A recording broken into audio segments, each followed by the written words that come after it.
Bill.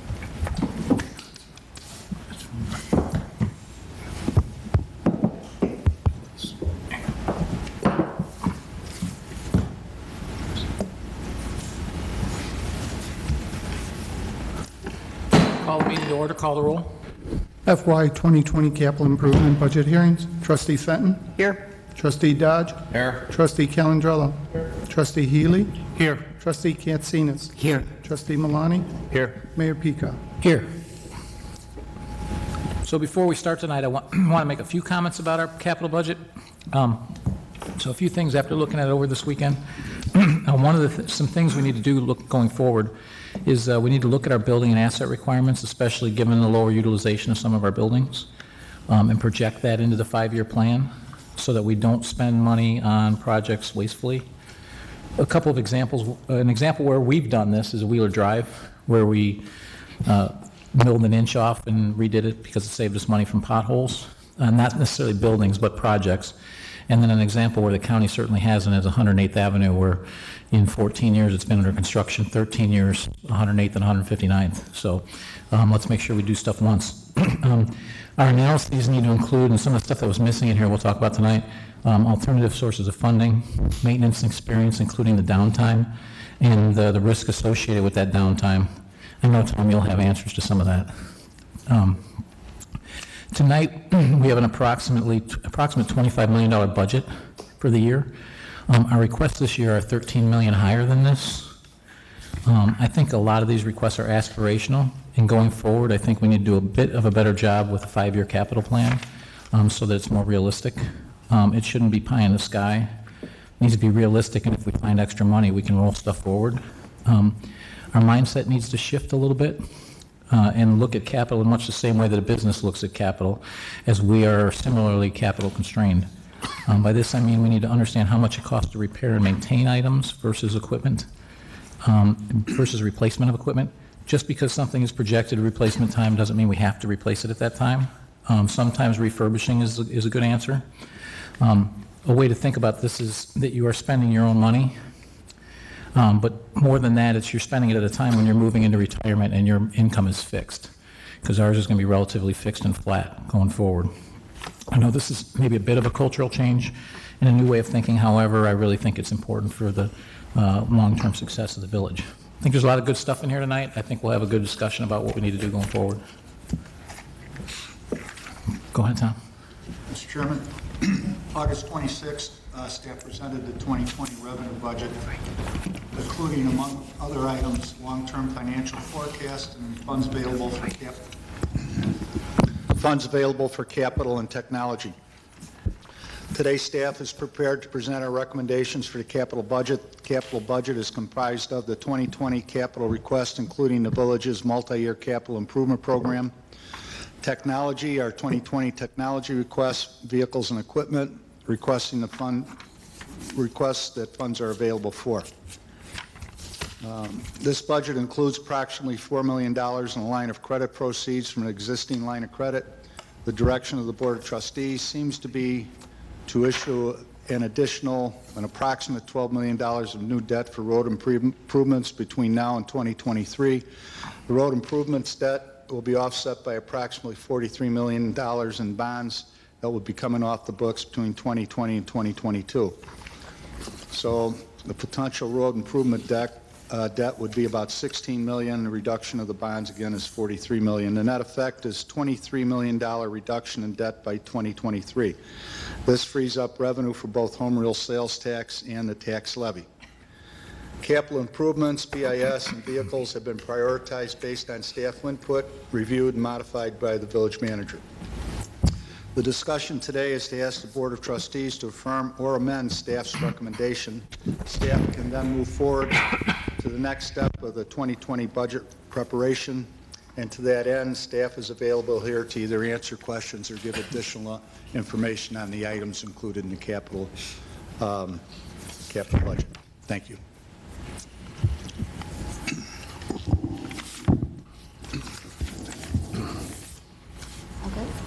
All good?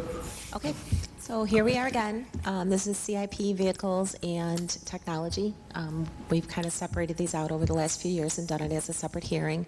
Some of the assumptions that we put into this as we move forward with the CIP is kind of focus on maintaining and improving what we have, our aging buildings and infrastructure. We want to continue to enhance our technology infrastructure and applications. I think you'll see that through not only the 19 budget, but also what's proposed for the 2020 budget. Reduce our rollovers from year to year. Each year we have a significant amount of rollovers. So part of the thought process for 2020 was to not have as robust of a capital plan as maybe we need so that we can kind of finish what we started in 2019 and not continually have these rollovers. We're utilizing the existing line of credit authority that we have at BMO Harris Bank, and that's the $4 million that we'll talk about later. It's not actually issuing new debt, it's line of credit proceeds that we have available to draw on. And then like last year, we're utilizing home rule sales tax to fund a portion of what we call our operating revenue, which is more of maintaining our existing assets as opposed to building new. These are the proposed funding sources, and we obviously stayed within our existing funding sources when we came up with this. There's nothing new or different in here. The spending, you've got about $24.7 million and a little bit more in funding, and I'll just kind of walk through them. So the general fund, general revenues is the funds that were available at the end of 2018 that we rolled into the 2019 and then obviously forward to 2020. So based upon the mayor's comments over the prior year, that is being utilized to fund capital. It's a little bit higher than what we had available because we also have the vehicle sticker collections that we would do in an off year. I think it's about $80,000 that we have wrapped in there. Road and bridge tax revenues, that's collected by the general fund. We get a portion of what the township road district collects, so that we've always utilized for capital. Vehicle sticker revenues, I mentioned that also. Motor fuel tax, there's some excess fund balance in our motor fuel tax account. We've gotten some higher collections over the last few years. So we're going to draw down on that line of credit. The board will have to pass an ordinance to do that, and we'll have to file that with the Illinois Department of IDOT. But we can draw down on that fund balance and still leave a significant amount in our motor fuel tax fund. CIP revenues is really the STP funding that we're getting for the various projects that we're doing, 143rd, 151st, there's a few others in there. We'll talk about that a little bit later. Home rule sales tax of the 10 million-ish that we're going to collect next year, about 6.1 million of that is available to fund capital. The remainder of it is being utilized to make debt service payments on the various debt that we have outstanding. Line of credit proceeds I mentioned earlier, that's the remaining line of credit authority that we have available. So we have that in there as a funding source. And then the water and sewer fund revenues would fund just obviously the water and sewer fund projects that are on the CIP list. Any questions? How do you want, Mayor Pico? Trustee Dodge. Do you want to handle this as a conversation and dialogue all night, or do you want? Well, you should, just for order purposes, just ask for The permission and then speak. broadly, I think we're going in the right direction, Anne Marie, because if memory serves, we've been kind of going in this direction for a while in terms of using home rule sales tax for capital, correct, in various projects. Yeah, we've always used home rule sales tax for capital. The difference is within the last few years, we've started using it more for our maintenance type capital. Right, which, you know, and Which is a new that's we've concept. talked about that the past couple of years, and I Yep. think that's a healthy change. We started this with the, you know, what's really maintaining what we have versus net new, et cetera. So I'm Yep. fine with that accounting shift. But I just want to, you know, on the line of credit, we have the line of credit, but when we pull it, we actually are increasing debt. Yeah, so the line of credit, because it's available to us on our financial statements, it's listed as if it's outstanding. You had to reflect it in your financial statements. Got it. So, no, I get it. And, you know, I think that that's part of the broader conversation that we're about to have, which is as the community's gotten to the point where with natural aging of infrastructure, we have to make these investments. So broadly, I'm in support of increasing what we're doing here on roads and such. I just want to be mindful of the funding and the overall financial picture, but you touched on that earlier. So we'll get into the details shortly, I guess. Okay. Any other questions on this part so far? So, Anne Marie, I did have a question on the motor fuel tax. I know I sent the new calculations to you, which will change our fund. In your opinion, I know it hasn't happened in the past, how at risk are those funds with the state just sweeping them at some point if we leave them? Well, we already have the funds that are in-house that we're using, that are excess fund balance. They've already been distributed to us over the years, and we've kind of collected them over the years. Every year, we usually just utilize our current year revenue sources, and then we get the high growth amount. I think that's about $250,000 a year that we don't necessarily use to fund our streets operation. So that has grown over the last few years. So we're going to draw on it and spend it. I think we did this 2 or 3 years ago also. But once we receive the funds, they're ours. Did we Changing- calculate the new calculation We just to did. get an idea? We So did. that people understand that this doubling in the motor fuel tax did not double the tax that we're getting. About how much is ours Yeah, going so up? we've calculated off of the new tax, we're going to get about $500,000 in fiscal year 2020. So our usual collections are about $1,400,000, $1,500,000, and we're projecting to get about an extra $500,000. So we're going to see about a 30% increase of a doubling of the tax. Yeah, the majority of that tax does not come to local know. government. So being able to, because of that extra 500 also, we've got the 750 of fund balance that we'll be able to draw on. Okay. Thank you. That's all I had. So the next slide is really just a high level, so it's not meant to cover everything. It's really just a high level of the projects that we have included. Total projects of about 24.7. There's the roadway maintenance and roadway reconstruction programs amount to about $7.3 million total. It's 3.3 for our regular neighborhood road improvement program, and then an additional 4 for the resurface or for the reconstruction program. Continuing some of the larger projects that we have going on non-village roads, including 143rd, Wolf Road, 94th Avenue, John Humphrey, and 143rd Street intersections.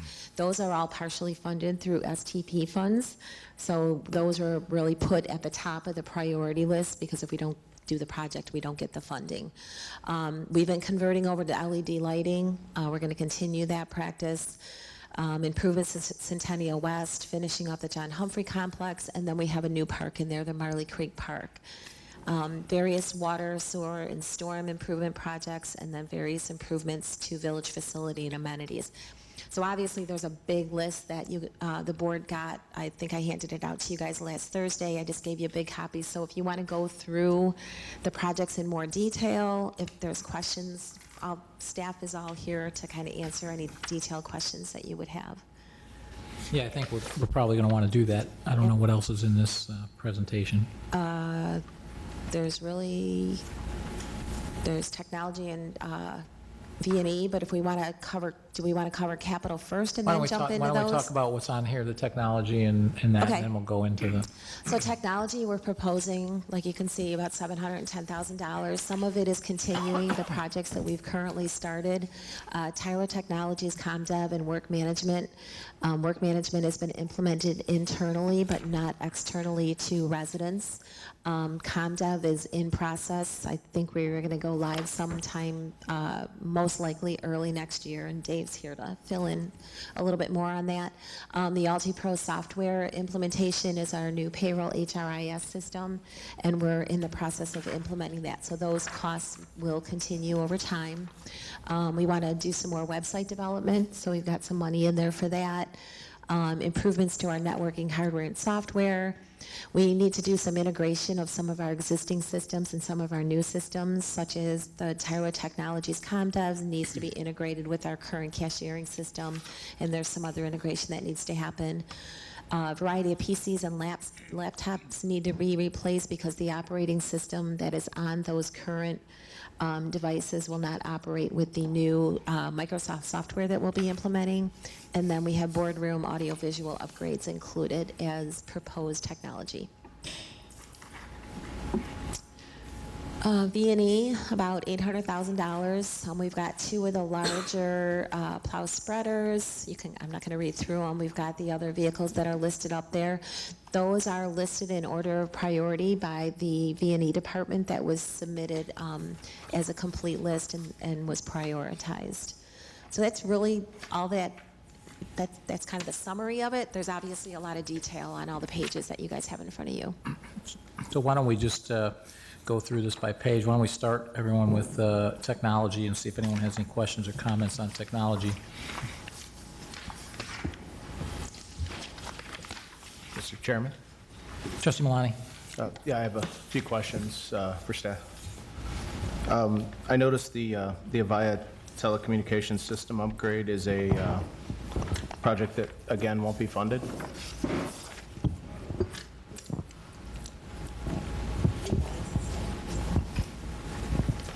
Correct. We put some other items ahead of it as far as in priority order, but the Avaya phone system is antiquated. We have to use used parts because they don't manufacture parts for it anymore. So we contract with a company that warehouses people that take out their Avaya phone systems, and we use those parts from that company to replace any faulty parts in the system. So it was decided at leadership that we had other priorities, and that's why that phone system was taken out as far as the list of IT projects that were listed. Okay, and that's still a PBX, correct? Correct. It's an on-premise PBX system. All right. So, I mean, if I understand that correctly, then we still have Avaya, which means, well, we can't really integrate with any cloud technologies, correct? We can't go to Office 365 if we are still on this platform, which means we can't do voice over IP either. Correct. Okay. And my understanding with SIP technology, if we don't go that route soon, prices are going to continue to increase. And Yeah, currently we have 3 PRI circuits that allow our phone calls to go outside for short, long distance and local calls. And those are antiquated copper circuits. AT&T's laid off a lot of their copper technicians, and so they are increasing the prices of those PRI circuits, and they're going to keep increasing them to get people to get rid of them and go to the more modern SIP circuits, they call it, which is basically sending your phone calls over the internet, which are a lot cheaper. so it seems that we're kind of like in the opposite of what Mayor Pecan mentioned earlier. Instead of, replacing things at end of life, we've kind of kicked this one down where it's actually way past its end of life. And some things that we wish to do in the future here are kind of dependent on it, correct? Correct. So again, I guess I ask again, why are we delaying this and not putting it into the budget this year? Well, there's a limited number of funds, and there's only so much money to go around. So I think we're looking from direction to the board as to setting those priorities. And what was our Microsoft agreement? How much did that cost us per year? That's going to be $186,000 annually. Okay. So $180,000. We're going to use select pieces of that software here in the near future to upgrade Exchange and things like that, but there's a lot of it on the shelf that we can't use then. Yeah, we can't Relative to that. migrate Exchange to the cloud without changing out our phone system. Okay. So I guess my question is, is there a way that we can find the funds to do this project? That's part of the discussion here. I know you haven't been through a capital project, but that's why we have this whole discussion. So I think it's identified. Anybody else have any questions on this one? Trustee Dodge, anything? No, I don't have any questions. I think that we should try and find the money. I would agree. I started this right as the biggest one to try and find the money for. What's the cost savings of going to VoIP over what we have? Mr. Chairman, Ballpark?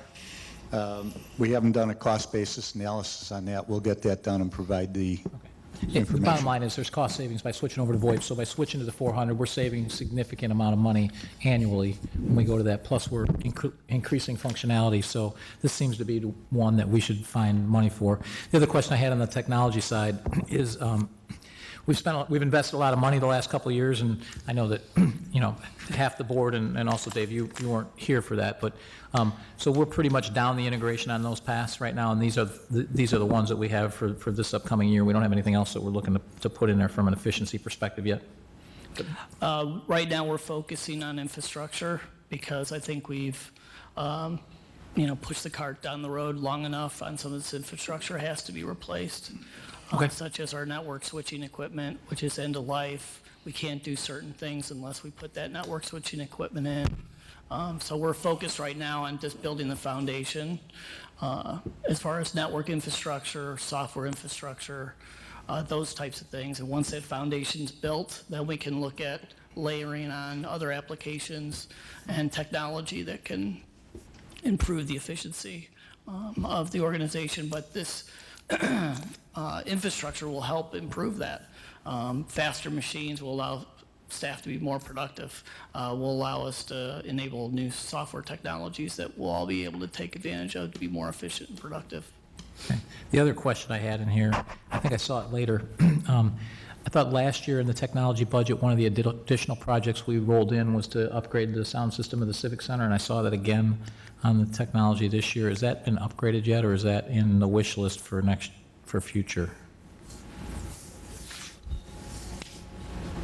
It's in the capital though, right? And it was But one not of the for ones the we Civic approved at the Center. end Yes. of last year. Mayor Pico, I remember that. Yes, so we did approve it for last year, so I guess the question I would have there, because that system is an absolute disaster, I guess the question I have there is the board upgrade here, which I totally understand, but I think we've got pretty good video now from all accounts and everything I've heard from a feedback perspective. Is that something that we could make that change and hold the board off for a year and do the Civic Center? Because the Civic Center is almost unusable. They're constantly tweaking things as things go, and people can't hear, and I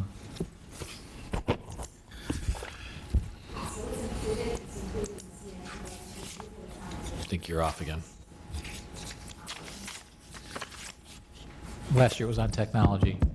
Yeah, it's under the Civic Center, so it It's is one on of the the list. projects and we're it is- rolling over.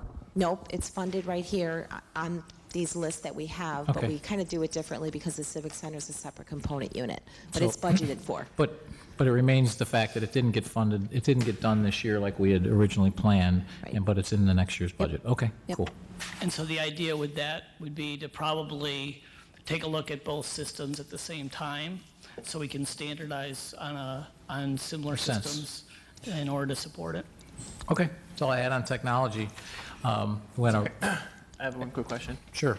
What exactly is the $200,000? It's number 4, priority consulting services. I mean, I know we need help transitioning things, so what exactly is that who's that money going to? What's kind of that $200K going to?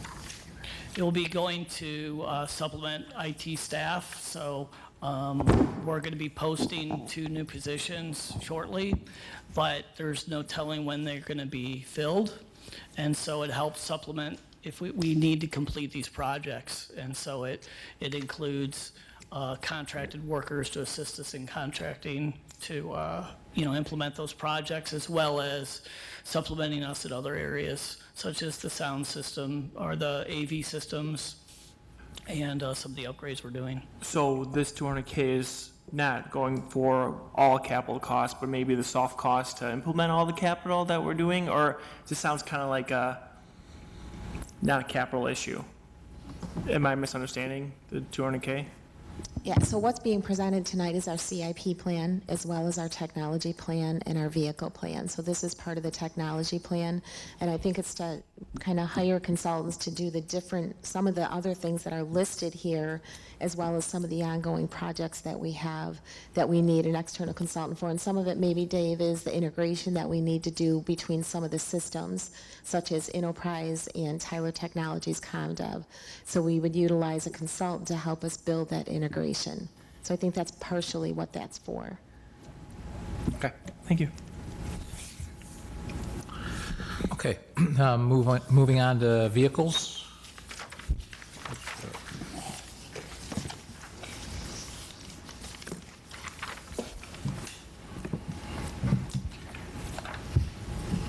Any questions? Here, we have light. A little. Any questions? Vehicles, anybody? Kathy did. Mr. Chairman? Trustee Katsinas? How many squad cars are we actually talking about getting new? My request is 7 for patrol, 2 unmarked, so 9 total for the police. Okay. But it shows here we're getting 4, is what is Right. proposed. The shaded vehicles are the ones that were recommended to purchase in 2020 based upon the funding that was available. So there's 2 marked and 2 unmarked for the police department. The stuff in gray is the stuff that we're actually recommending purchasing. Question? Trustee Dodge? So, we're saying we need the other vehicles? Yes, I'm asking for it. I'm recommending. Okay. The top 4 priority order, those are our largest plow trucks and plow with all their money. The truck is no longer made. I can sandblast and weld and patch the dump bodies throughout the year. It's the chassis. They're shot, they're used up. They're going to start going. The steel bodies rust, we patch and paint them as we can. The Sterling, they stopped making it in almost 10 years ago now. So anything Sterling brand related parts-wise is not a direct threat yet, but imminent. Okay. And then with the squads, we're just, using them up? So the next patrol cars that aren't highlighted, those aren't cars that do 10,000 miles a year. They're going to be rolling the odometer next year by the time we get them in. So if we don't do this many, it's just going to compound triple worse next budget cycle. And then if I'm reading this right, the unfunded part here is the 783? If this is a perfect world and we could afford everything that we wanted, we need to find 783? Mr. Chairman? Trustee Fenton? So for going up by the dumps with the plows, how is that going to impact our snow plowing ability this winter? If one of those go down that are so bad, if we don't replace them? I am intending to carry on keep 3 trucks on throughout the winter as quote-unquote spares, large trucks. They were replaced due to a early retirement selection. I'm going to be down 1 staff member. It's smart money to keep these trucks, so if something happens, our driver can get out of one large one and get back into a large one and go back to work. Historically, we get out of a big truck and we get into a little one, which is not really productive. So my question again is how detrimental not replacing these is it going to be for our, if we have a bad winter with snow, how bad is this going to be? This could leave us in a lurch, correct? Correct. So They'll grow very expensive the longer we keep them, and I mean very expensive. So question for you, how expensive are they now? Have we gotten to the tipping point yet?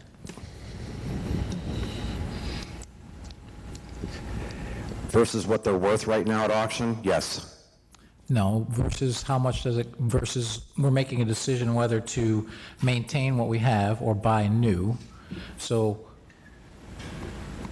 where are we, I mean, with big trucks, old trucks, there's always that tipping point of how much are we spending on maintenance versus how much do we have for downtime versus how much risk there is for downtime versus the fact that. It's not unusual for me to spend $1,500 on one of those little Parks trucks, triple or more for the big one, just to get it ready for winter. Okay, so we're talking about $4,500 to get it ready for winter, for the big trucks? We just had one about that much, yes. Okay. Any other questions? Mr. Chairman, Trustee Katsinas? looks like the police cars, most of the used ones are repurposed. So in fact, they're really looking for 2 new ones and then repurposing the others. Okay, so what my intention would be is to repurpose some of those squads, if they're approved to be replaced, to development services. We'd be putting an all-wheel drive large sedan in that group instead of the compact SUV. We'd be creating more standardization also. The CSO group, they put on a lot of miles, a lot. I can take some of those and move them into the CSO group, squeak a little bit more out of them because they're not in patrol usage per se, but they do put on a lot of miles in use. There's a little bit of a difference there. They're not running hot on-call lights and sirens. Question. Trustee Dodge? The perfect world, right? Are there operational impact? There have to be operational impacts to us if these vehicles fail or go offline, correct? Yes. Snow plowing, cop cars? Yes. So, for instance, the two Kubota RTV 1100s, if they'll go offline, that has a significant impact on parks and grounds snow removal operations. And significant, correct? I guess, Tim, is there, love to keep up with the vehicle fleet, right? I guess I'm just asking is, if we found not all 783, but maybe half of that to do a few more vehicles, do we have an impact on the police department? If we got a few more replacement squads? It depends on several things. I mean, Tom knows the mechanical side of it. In the past, we tried to trade them in when they're at optimal value. Remember the miles on it, that may reflect a fifth of driving time, idle time that these cars can run. Then the maintenance time went down, and the cost for maintenance is an issue. The fact that you repurposed CSO for development services, and the fact that cars are down a lot. We have roughly 72 frontline cars for 150 people who drive the cars. So there's an impact when cars are down. If we, it's up to Tom, frankly, to keep the fleet going. And only he can tell you the impact. And on any given day, there's probably a half a dozen cars that are down for mechanical or technology issues, both that you cannot use. So there is a bottom factor there, of course. So it all depends on the mechanical side. In the winter, just like the major vehicles that he has, these cars go down regularly. Even in summer, they go down regularly for all the things you're aware of. The repurposing is just to drive those things further down the road, like our little improvement program that we didn't get done. They'll just drive that down. So it's just, I think Tom can predict that the maintenance costs are going to go through the roof. More cars will be down longer than they are now, and the value of the cars will be less. So those are the factors you have to consider. If we have two less cars and we get by, we will. We simply will get by, no two ways about it. But it'll have the obvious impacts on maintenance and things of that nature. This is the perfect world proposal. Not necessarily the perfect world, a good operational plan, which we had for years. Basically, been to keep patrol cars for 3 years, get rid of them. Now, way back when we used to refurbish cars, we'd send them in back to GM. I think some of the trustees who've been here a little bit longer might remember that. And it wasn't a bad program to start with, but it got way too expensive, and the cars didn't last as long as they did. So we tried to refurbish it, and it's not even offered anymore.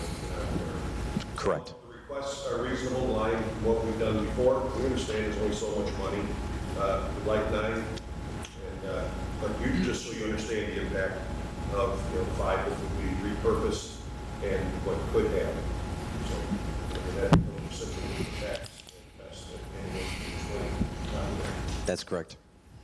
They don't make the Impala anymore either, the body style that you see running around here. So it's eminent problems getting parts for that car here very soon. Very eminent with that brand.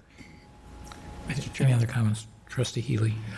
I've just got 2 questions. One is that it just bothers me. The current mileage there says 30,436 for the first one. Is that? That's correct. The truck is basically hibernating at this time of year until the snow season starts. They're not all used on the front line day in and day out. But is that for 10 years or whatever the life of the truck is, or? That mileage would be accurate, yes. Okay. It's not much on that engine and drivetrain, I agree, which I can still get parts for and service and maintain. It's the body over it. Mm-hmm. It's the hydraulic system that powers everything that's going to be a problem. Okay, and my other question is, Anne-Marie, do we get warranties on these trucks and autos and that? I mean, I would expect when I buy a car or whatever, usually the repairs go down for the first 6 months or a year. But we should see a reduction in repairs if with new vehicles. Is that? Glad you brought that up. So on the squads, they come with a 5-year, 100,000 powertrain, and we hammer them as much as possible to make sure this stuff is taken care of as it comes along, so we don't have to suffer the expense later on. The big trucks, it's 2 years. That's all you get. The Parks 1-tons, the F550 series, it's $336 on those. Could I buy extended coverage? Yes. The problems we sustain with those would not be warranted. They're mostly snow-related issues that we run into with those that they just simply don't cover. Any other questions? Mr. Chairman, Trustee Fenton? I just want to reiterate here that the snowplows, whether they're used by Public Works or whether they're used by parks, if it's snowing and we don't have trucks out there plowing, whether it's small or large streets, it's going to be a nightmare. And they can, I mean, they do wonderful job down in vehicle and equipment down there. Tom's staff is really good, but if you're down and it's a snowstorm, good luck with excuses. Any other questions or comments? Yeah, Mr. Chairman. Trustee Malani? I remember earlier in the year, or it might have been the end of last year, I think there was a talks of possibly doing a comparison of leasing versus purchasing our vehicles. Yeah, we killed the leasing. It doesn't make sense because our maintenance costs, the only way it works is if your maintenance costs are high, and our maintenance costs are relatively low, and so it does not make sense, and that's why it was killed. Okay, thank you. That was the answer I was looking for.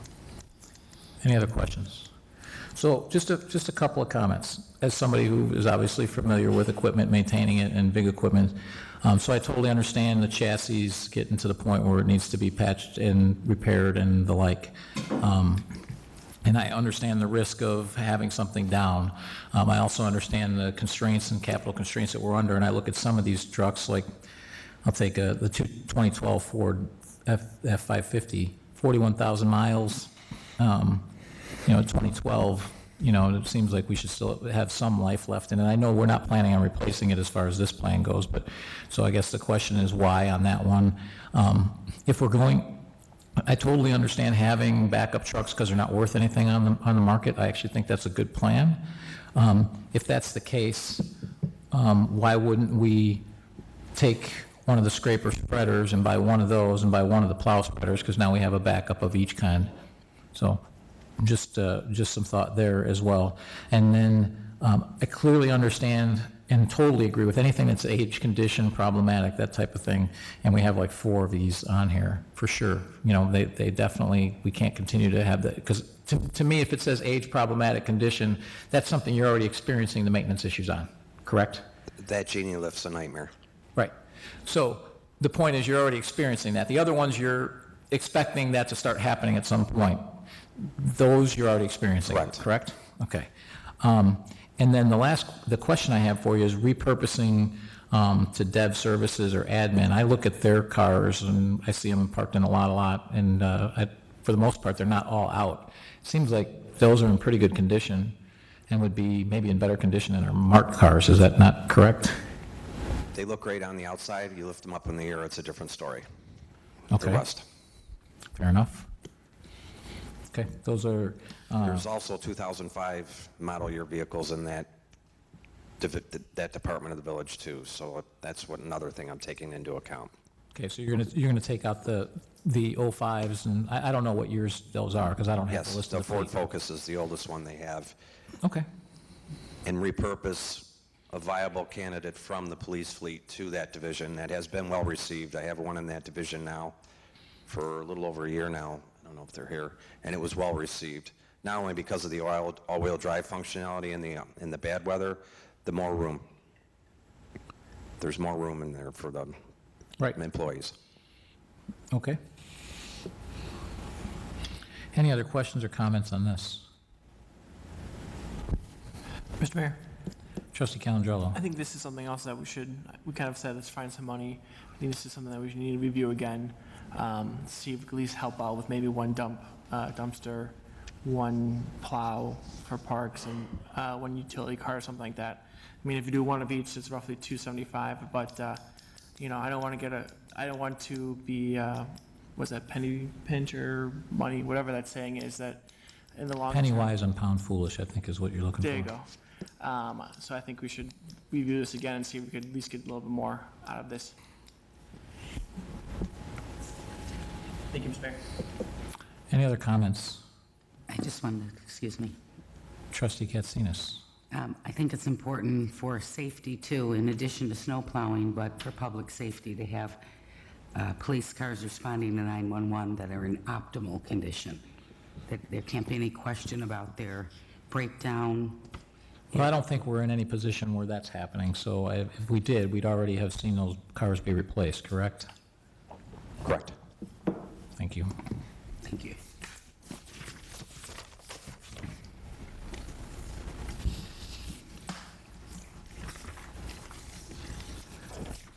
All right, do we want to flip to, we'll just go through starting on page 1, I guess.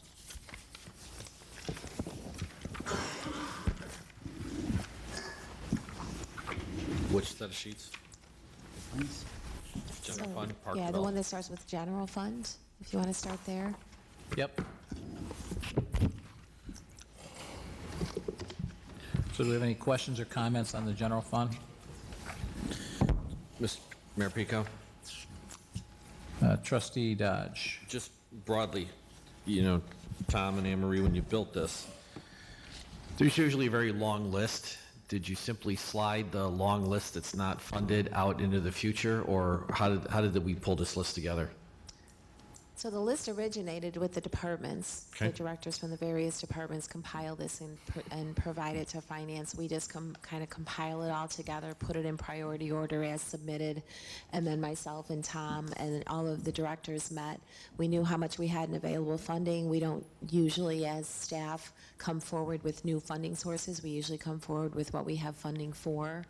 And as a group, they were prioritized, and the ones kind of below the gray shaded line are those that don't have funding. They're still in priority order under there, and they're still on the list. We didn't slide anything off the list, and a lot of it we didn't really slide forward. It's still listed in 2020. It just doesn't have funding.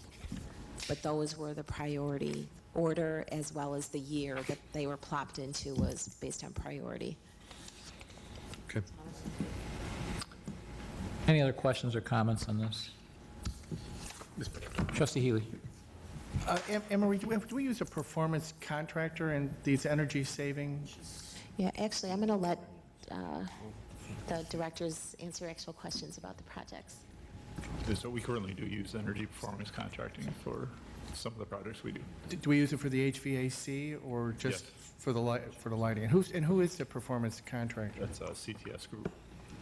CTS Group. Okay. Yeah, we've been using them for a while, for a couple of years. Any other comments? So I have a comment slash question or concern. So you look at Orland Park Health and Fitness, which has been a bit of a sucking chest wound, if you would, for the last 3 years, the last 2 years since I've been here, close to $3 million in capital projects for what we took over. And I'm looking at, the ongoing funding. And I believe we just now got to, on an operating basis, to a profitability this year. Is that true? Potentially, yes. We're anticipating that we'll have profitability in 2020. And again, that's just operating. That doesn't include capital. So we're operating this thing. We need to, if we're doing performance-based contracting, we need to get that contracting to the point where it's paying for our capital replacements as well. I realize that some of that is not their fault because all that was deferred for many, many years before we acquired it. But we need to get to that point where we are pushing towards actually generating excess revenue on the operating side so we can fund some of this capital. That's the intent, and that was the nature of discussion we had when we talked about the contract with Power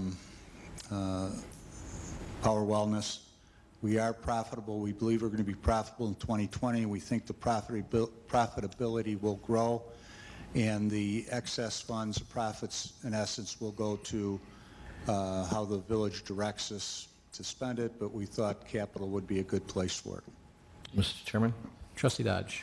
It's a pretty popular sucking chest wound, and I guess if we're going to apply this standard to the Orland Park Health and Fitness Center, we're going to do the same thing with all of our other rec facilities, where we're going to start trying to get operating revenue to start paying for the capital costs, because I don't think we're covering Splex.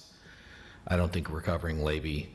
I don't think we've covered any of the other facilities, but you guys correct me if my memory serves poorly. Well, I think we subsidize those. I think the plan when we got this was that we were going to outsource this and we're going to operate profitable. We were going to operate it profitably. So, yeah, it may be popular, and it is popular, but the whole idea when this was gotten is that we're going to go, we're not subsidizing this like we are everything else, which currently we subsidize our Parks and Rec by 50%? Is that correct? Is that the Yes, target but goal? I don't think I don't think that the Sportsplex is subsidized. I do believe that the Sportsplex breaks even or actually makes money without the building capital costs included in that calculation, kind of just like Orland Park Health and Fitness. Okay. But overall, we do subsidize the rec function. Correct. All right, so I guess continuing the comment, which is, when we got this facility, the alternative was to build a facility with indoor pool, and it would have been more expensive to do that. It was part of a combination deal with Payless and I think the Loyola system. And so I don't have a problem, I want to be very clear, I don't have a problem talking about how much we do or do not subsidize recreation. I don't have a problem talking about whether or not we do or do not want to have operating revenue from a given facility, if you will, and this is a bad word in public finance, earmarked or show it in the funds for the capital. But that seems like a broader policy conversation, not just for one facility, is my essential point. You know what, totally different subject, but I noticed that there's a blank here for the project title for the second item listed there for $35,000, and that should say Bowley Farm. I just realized that was blank. Sorry about that. So, Anne Marie, Mr. Pico, excuse me. Trustee Dodge? You said below the gray line doesn't have funding, or did I hear you wrong? Does not, right? If it's above that gray line, it does have funding, and that's kind of listed at the end of each of the operating and capital budgets. Okay, so if you jump to the next page, we got a $3.1 million wish list, but enough money for a couple $100,000? Just in the general fund, but if you look at the Parks and Recreation Fund, there's a more significant amount listed there. Of things that are above the gray line? Yes, so you Okay. got you can see All right, it got right it. there. Just want to make sure I understood your spreadsheet. Thank you. Yep. Mr. Chairman? Trustee Fenton? On page 2, rank number 20, Stellwagen Farm asbestos remediation, that's something that was budgeted for in 2019.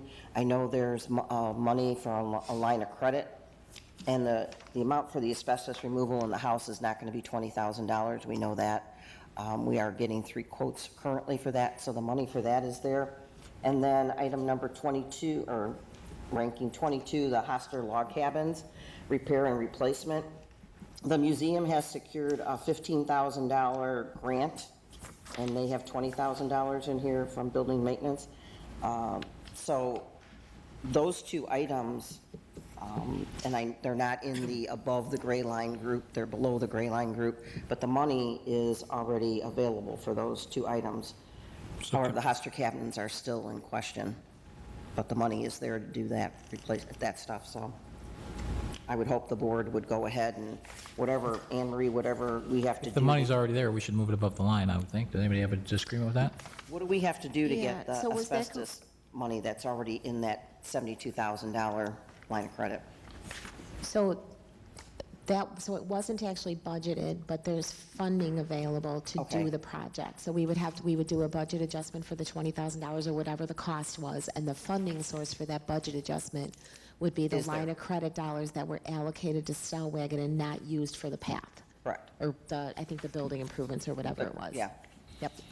Okay. So that's something that I would like to see, so it wouldn't be in here, it would be moved. Okay. Yeah, and then is that $15,000, did we already receive that $15,000? Yes, it is in the foundation money for the museum. So it was deposited with the village? Yes. Okay. In the foundation, it's not in the general fund, it's foundation money, Okay, earmarked as a project. okay, It has a project line number, whatever you call it. a project code, A project code, yes. okay. If no one has any objections, we should move those above the line. Does everybody agree? Actually, they would be done in 2019. In Those will 2019. be done in 2019, so we don't even need to worry about it for 2020. Okay, sounds And, good. Mr. Mayor, why don't you just put it on our next committee, just to get over with? Pardon, I didn't, If I'm you want to sorry. just put that as an agenda item on the next committee, so we just get out of the budget process, if that's possible, Yep, this way. All right, Thank you. Sounds Clean sounds up. fine. Thanks. Trustee Healy, you were trying to get my attention earlier. Oh, I was just going to say, I just can't, I was just going to say, it's the Health and Fitness Center, I mean, the expenses of that are, it seems like it needs a lot of work that we weren't expecting. So I think it's an expensive proposition, we got to do it, but I'm just surprised by it.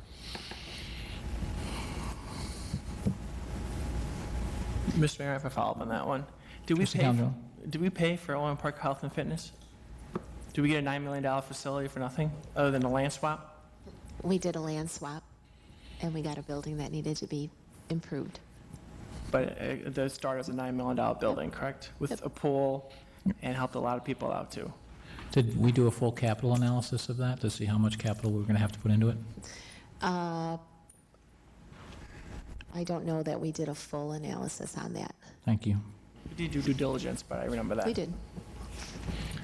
Mr. Any other Chairman? questions on this? Oh, sorry, just one more. Trustee Fenton? Speaking of that facility, we patched the pool, correct? I know there's 50,000 in here. Is that to replace it, or do we, I know we've already done some work because there was a crack, correct? What we did, work on the pool last year, it started beating off the portion of the pool last the 50,000, this is for having the whole pool basically replaced. That all stood out and we did not get any bids. We did receive a proposal after the bid was done, and it estimated at $125,000, which we did not have fully funded for. We had $120,000 for this year finished. The 50,000 was to add to that 120 that we were looking for. To have it completely replaced. They have And so what life are we looking at with our current patch?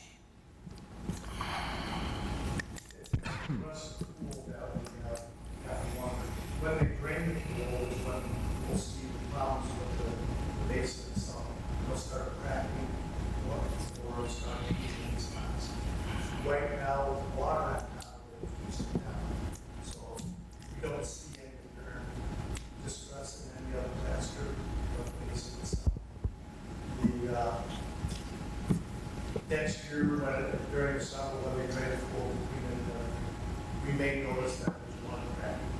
So we may have to do more patching. So it goes along with what Mayor Peacock said, how long do you patch and before replace? Isn't that what you said earlier? Well, yeah, well, the question is how much is the patching? If the patching is a couple grand, then we probably patch for a while. Right. So that's the real question is where does that, there's a tipping point in any, when you're looking at any of this, what's your maintenance, what's your risk, if there's downtime, and then what's the total replacement cost of a complete fix? Those are trade-offs you always have to make. Right now, we don't know exactly how much it will be for patching, because it all depends on the transplanter's width, the base of the line actually drained. How long is also a factor if it's drained for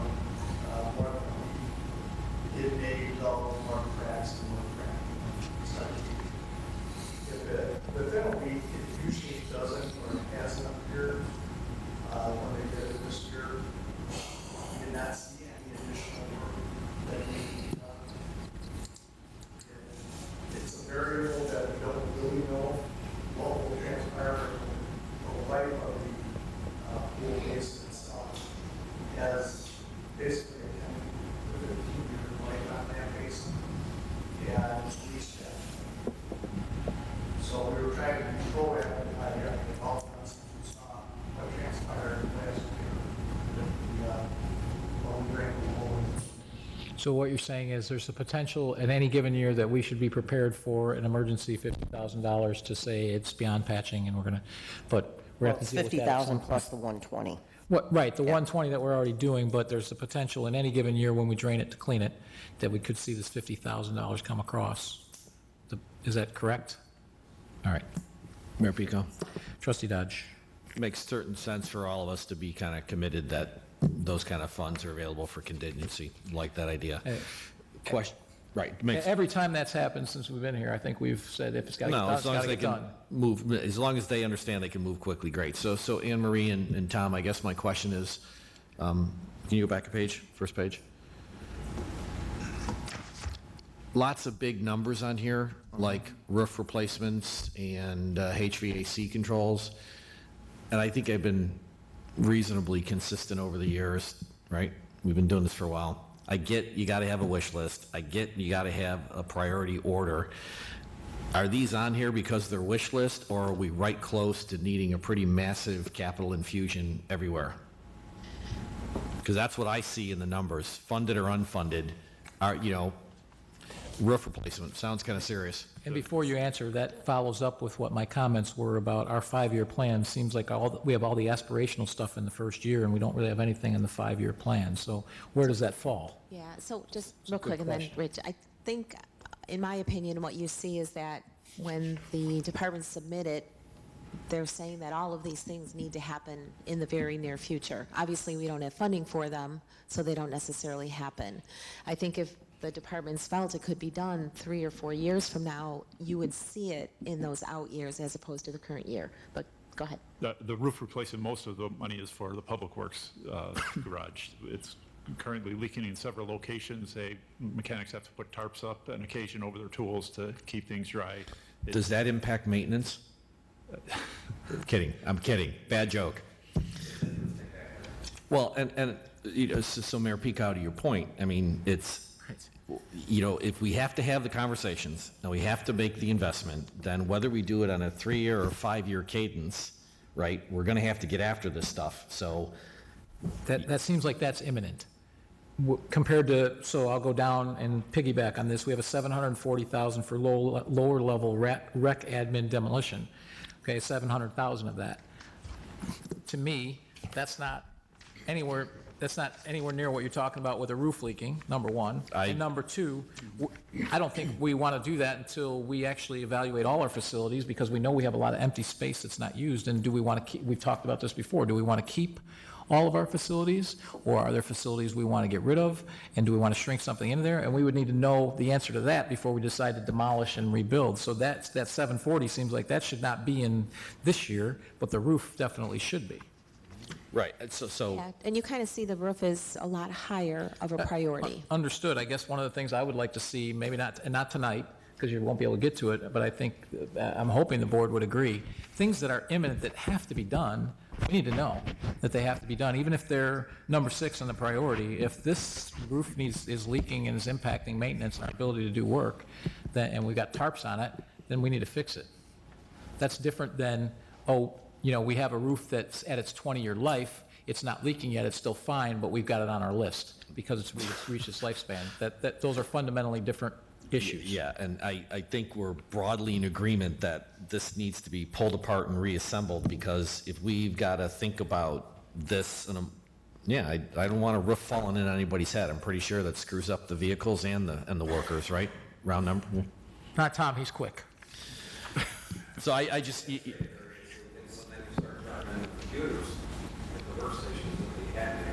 But we put enough money in here for them to be waterproof, right? I'm trying to be a little funny, but I guess Keith, I think Mayor Pico, I think we're broadly in agreement that we've got to figure this out and come up with a multi-year capital plan and then put it out there for the public to say, we're putting $30 million a year into your community for these reasons, or whatever the number comes back to, as opposed to, we've been doing this shuffle for a while on our budgeting process. Yeah, if there's things that really, really need to be done, I mean, I don't think we're going to get a better, I don't think we're going to see a better interest rate in our lifetime than what we see now. So if there's things that are imminent that have to be done, and, we've freed up an awful lot of capacity, we need to think about doing that, because we don't want the problem to get worse, and we don't want to be spending a bunch of time and losing your computer, God knows, or your notebook with all your notes on it. That would be the end.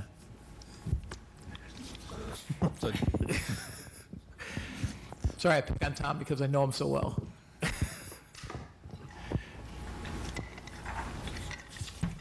Okay. All right.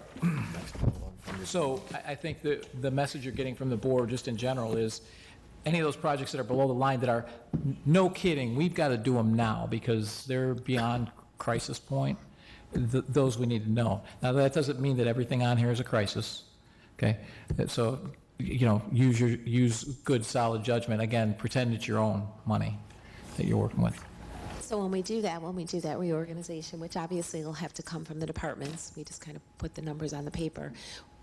Are we staying within our existing funding? Are we making an assumption that we're going to have additional funding? Are we making an assumption that we're going to borrow? How do we decide? I guess, and the board can say if they disagree with what I'm about to say. One, expect that whatever that falls in, that's below this line, that comes up to the line, expect to be asked significant questions to justify the fact that you're doing it. Number one, because it's likely that we are going to, look at potential other funding sources for doing so, a line of credit, whatever that happens to be, for critical projects. Is there anyone here that disagrees with that? No, to keep going. That's pretty much it. Anybody disagree with? Because Mayor Pico, what I would add to that is, if I'm not mistaken, we've got three basic options. You cut spending elsewhere, you raise revenue, or you increase debt, or some balanced combination of the three, because I think, quite frankly, the people of Orland Park expect us to work it out, and they want good streets, they want better parks. They'd like Tim McCarthy and his crew to show up on demand, and they sure as hell would like the snow plowed. So, we've got basic things we've got to deliver. They cost money, and if we got to find the right balance between those 3 points on the of the triangle, let's do it. But it's got to be, I think, Mayor Pico, to your point, let's go out with a 5-year plan. Let's have a real 5-year plan as opposed to an aspirational 1-year plan. And this is for capital. It's not for our operations. These are capital needs, not operational needs.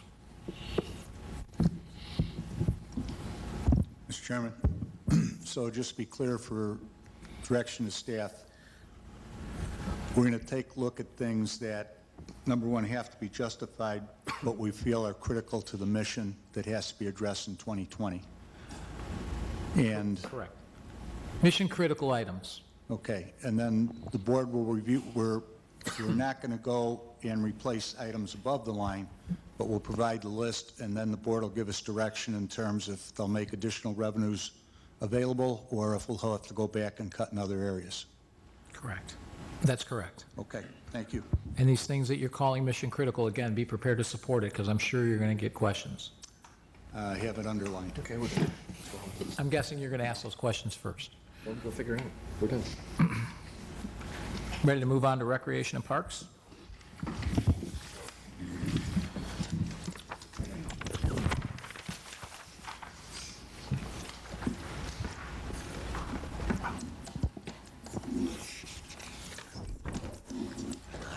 So I'm thinking that the concept might be the same as you saw in the general fund, that they're not necessarily, they're listed in what was originally submitted as a priority order, but there might be some of those mission critical ones that are actually below the line and not funded. So the thought process might be the same, that we need to go back and make sure they're actually in the right order as priority. Any other questions or comments over and above what we've already talked about having to relook at this and look at anything else? Mayor Pico? Trustee Dodge? No, I think we're in agreement here, which is there's a lot of things on here. I don't see any unworthy projects. The question is, what do we get done and when? And I certainly don't mind the idea of trying to get some more stuff done in our parks. And, the challenge with the parks, and we've talked about this publicly before, is, my son Jimmy is younger than my daughter Ashley. He's just as content with the plastic castle and boat in Mission Hills Park as Ashley was when he was younger. So balancing the equipment and safety and usability and the other amenities in the park to get parents to come out and spend time, the whole shot. We got all the mission. How much we do, when we do, I'd love to see us be able to do more in parks, to be quite frank, but let's see if we can find the money. And I guess one of my comments, and you've heard this before, so Veterans Park, I believe it's on this year? Veterans we did in 2017. Okay. You look at a lot of our parks that are kind of in the, in this list of coming up next, and some of them, you look at the equipment, and the equipment's actually in pretty decent shape. Needs painting, needs this, needs that, but then you look around, certainly there's ADA requirements that have to be done, certainly there's edging that needs to be fixed, there's items like that need to be taken care of. So I think, and I've seen the draft report, and it's a draft, and some of their numbers are really not good and not followed through. And we're meeting them Thursday. Yeah, right, so I know you're still meeting with them. But I guess my point would be, is there a way to pare back on, say, on a certain park? Say you've got $300,000 in here for a park. Is there a way to accomplish something with 150 or 175, maybe get 2 parks done? And not everything brand spanking new. You refurbish some and you fix the things that you need to fix. Clearly, you got a cracked basketball court or a tennis court or whatever, those need to be refinished, right? That's pretty obvious. Clearly, if you've got broken equipment or whatever, those need to be fixed. But to Trustee Dodge's point, Mission Hills, significant difference in age of children, and they still both enjoyed it. And if it's still workable, it's still workable because kids really don't care as long as it's safe. Obviously, it has to be safe. So I think parents care about shiny and new way more than kids do. Yeah, I mean, there's an opportunity for some things to be retroed and not an entire park, depending on the park site itself. Depending on what location you're talking about.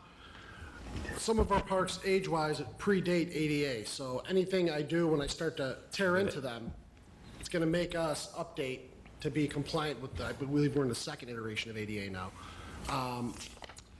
You mentioned tripping. A lot of our older sites, they still have elevated borders, which aren't used anywhere anymore because kids run to a park, they don't look, and they fall flat on their face. Everything's at ground level now.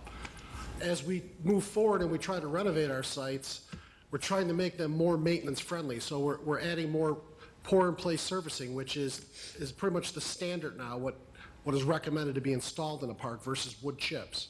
We can't afford to do an entire playground in pour-and-play, so we do our high-traffic areas to try and stretch those dollars as far as we can. So under your slides, under your swings, areas where you typically see that digging mark from children's feet. We try to cut down on our labor as installing wood chips and make it last longer. A good many of our sites, yes, we could add additional amenities if we had to string this out longer to try and enhance the site. Your park, for example, Mission Hills that you brought up, I just had a roof replaced on the pavilion this year. Hopefully you liked it. I haven't seen it yet, but thank you, because I did notice it the other day walking the dog at the Stellwagen property, so.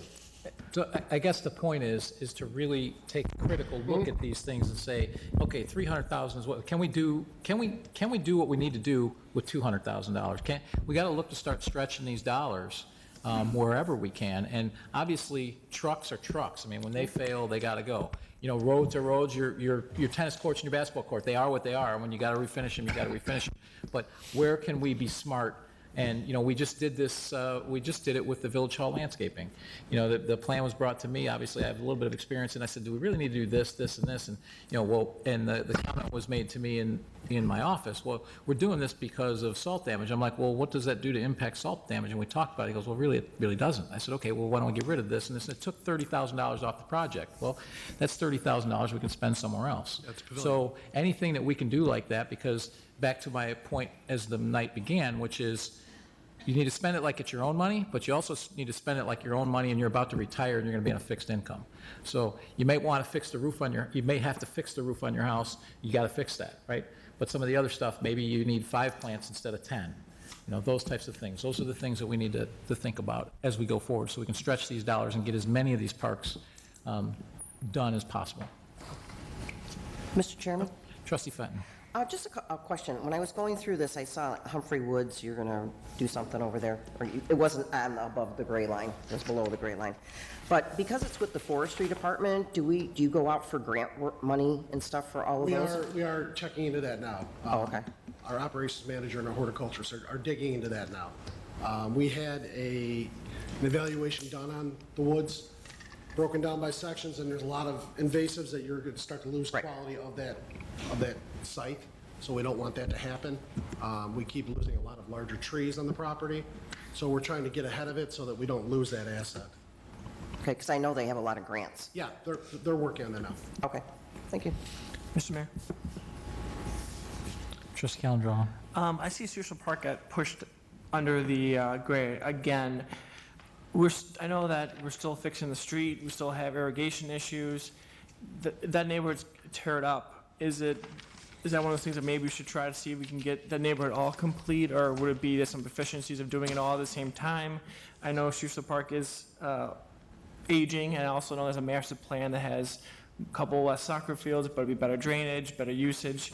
Kind of what's your thinking behind that? So Schuster Park is a very, very large dollar item. If we're going to do Schuster Park, we need to do it in conjunction with the Public Works project that's That's not done until 2021, correct? Fairway? I thought you were in 2020. When's Fairway done? When is the sewer and streets supposed to be completely done? Is it 2020 or 2021? Next year, in 2022, will be foundation. This was So utilize- realistically, back to our 5-year plan, that would be a 2022 item more than likely, or a 2021 item, because they're for partial dollars in 1 year and partial dollars in the next, because they are still going to be doing their construction in Fairway. We were going to use a lot of the materials that he had slotted for pond work Okay. to regrade and re-elevate all the soccer fields to save some costs as far as hauling. Perfect. But we are going to, if I'm not mistaken, this is probably going to be broken out over several years. It's not going to be all done in 1 year. Because their project's going on for 3 more. So that's what I'm getting at, is let's be realistic, and if it's 1.9 million and it's 600, 705, let's budget it appropriately. That gets somewhat difficult to do, so when we redo a soccer field, the existing lighting systems that we have on there now, building maintenance have told me that they're held together with drywall screws and duct tape. They cannot get parts for those systems any longer. Okay. So when you go in there to do this, that's roughly $250,000, $280,000 to replace those field lighting systems. But that's what we're looking at. If we want to do it in conjunction with what they're doing, let's work that out so we're doing it in conjunction. My assumption is that this is not all going to be done in 1 year if they're still digging up streets. Okay. Right? Yeah. I mean, if they're going to do paving, we're not going to, when they're doing the final paving, that's when we're going to do the final paving on any paving that needs to be redone at Schuster Park, I would assume. That would seem to be the most cost-effective way to do it. So let's just have a plan that's more accurate, that's all. Very good. So, okay, we're gonna use the backfill in next calendar year, or is that in the future? Do you need at least a little money for that backfill is that, sounding like there's some backfill that you're gonna be using for the pond, I just don't wanna blow some. If I don't utilize that at that point in time, we have heavy dirt stored. We've probably got 5,000 to 7,000 cubic yards stored if I don't. But it's right there. Yeah, then you got to move it. I think the trustee Gallandrello's point is, and we've talked about this a lot, let's be wise for today. It was kind of goes back to the whole LED T12 thing.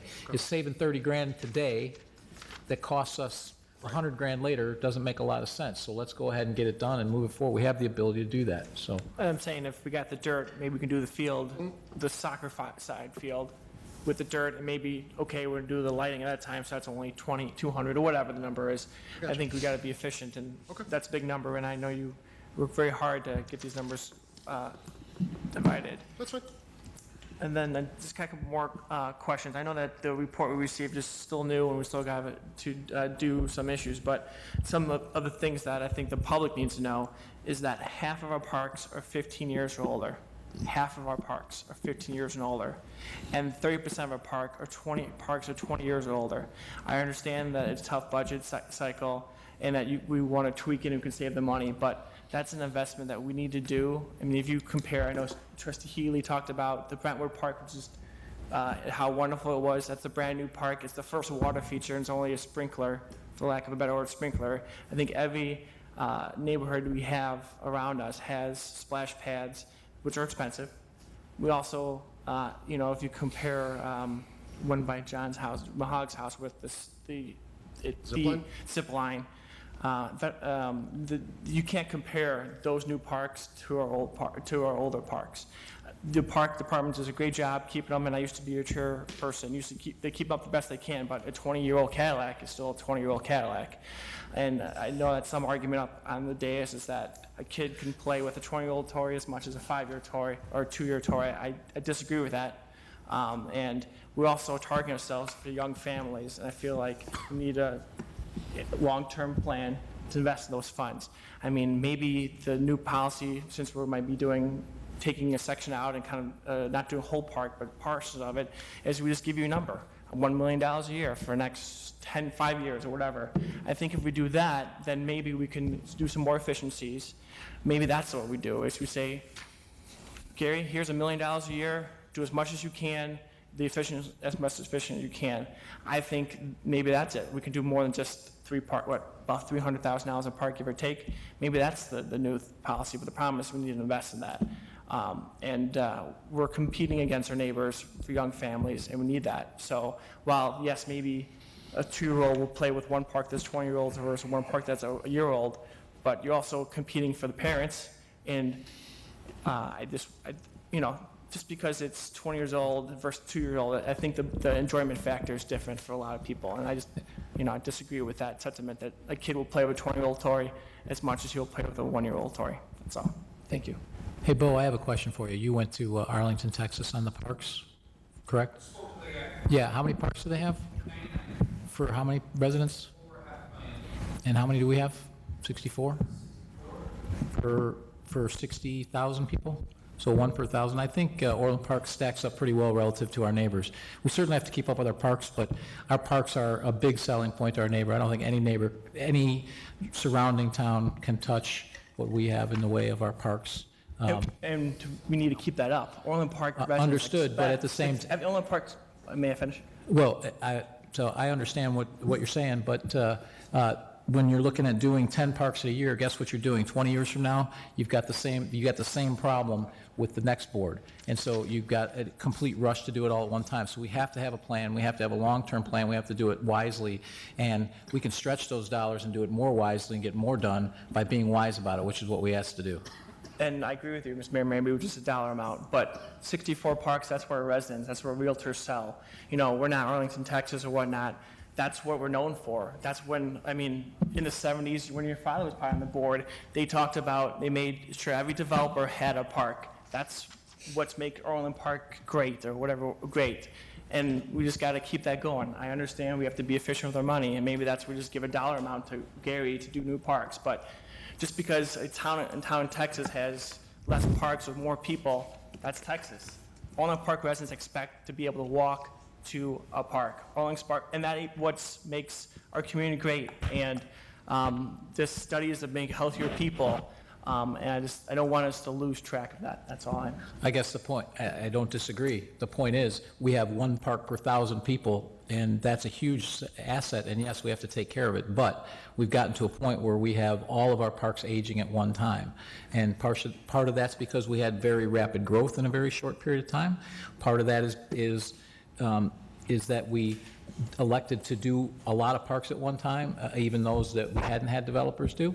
And so in the end of the day, we have all these parks coming up at one time. Well, if we do the same thing again, we've put someone else in that position in 20 years, and we need to have something more consistent over the long term. $1 million is 3 parks a year. I don't think that will build up to a bill. I just throwing it out there that $1 million a year for parks isn't going to screw a board 3 years from now or 20 years from now with all these old parks. We're in the point where we grew up in the 80s and 90s, and now we have to live with that, and we got to figure out how to adjust to that. That's all. Mayor Pecan. Trustee Dodge. Question for for Gary. So it looks like, just kind of eyeballing numbers, 2021 and a couple of your other columns, round numbers, you're saying 300, 350 a park? Yeah. These are guesstimates, correct? Those are, yes. Typically, we go around 300,000. You figure 15 to 20,000 for design, contract management, 5 to 7 for topo. So you're down to about 275.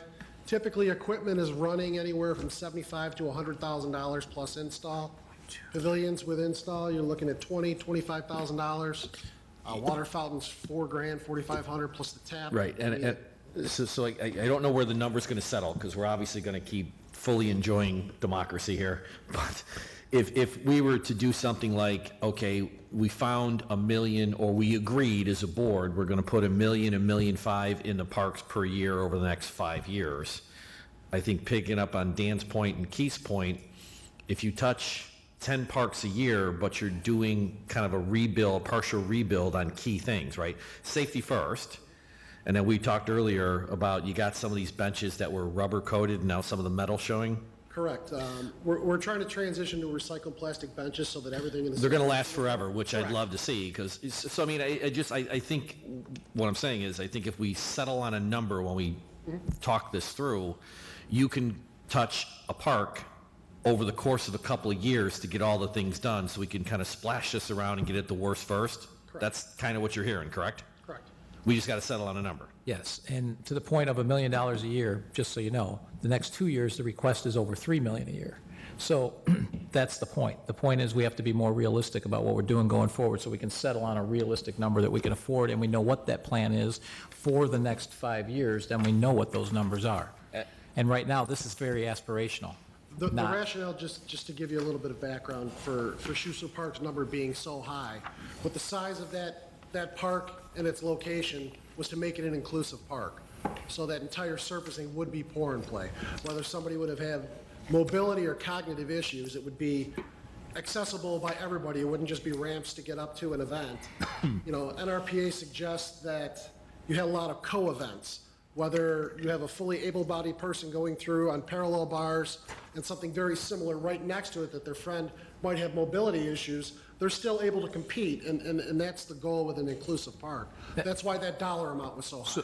So I get it, right? I guess I think what you're hearing in a nutshell is, we're willing to invest in parks, but we need to have a realistic 5-year plan, and we need to be as critical on those numbers as we possibly can, and not just be aspirational, because if $1 million a year is the number, and I don't know that that's the right number, because I don't know what the actual plan is. Right now, we've got $6.4 million in the next 2, which would be over 5 years would be 1.4 short of even fixing what's in the next 2 years, let alone everything else. So let's get a 5-year plan that's you know, that dives into those details, so we can have something that's more accurate. So, Mayor Peacock, did you just say $5 million a year for 5 years? I want to make sure I heard you right. I thought you said $3 million. I was going to go for that one. You're the one that said 1. Mr. Chairman. Trustee Malani? Question for Gary. I think we had talked a while back, back in May, I think it was, we talked about trying to put a plan together to kind of put us on a 18 to 20-year cycle. So that would get us to the point where we could do 3 parks a year on the average, right? So we did reach out, per my former chair's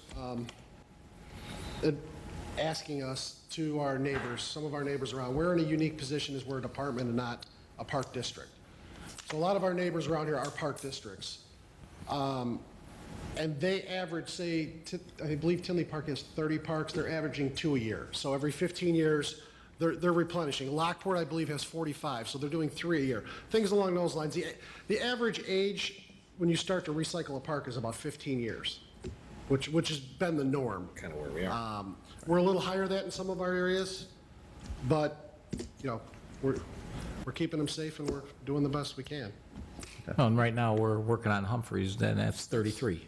So, but I mean, we're willing, I think this board's willing to invest in our parks. We just have to have a realistic 5-year plan, and we have to sharpen our pencil and be as smart as we can with that money.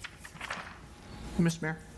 Trustee Calandrello. I just want to make sure that Gary's got good direction. When it's a 5-year plan, are we asking Gary and his staff, okay, if you give us $1 million, $3 million a year, this is, well, I'm gonna do a touch of Village Square Park, a touch of this, a touch of this.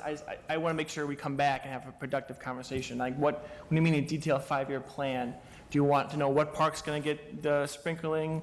What do you feel? So you wanna know?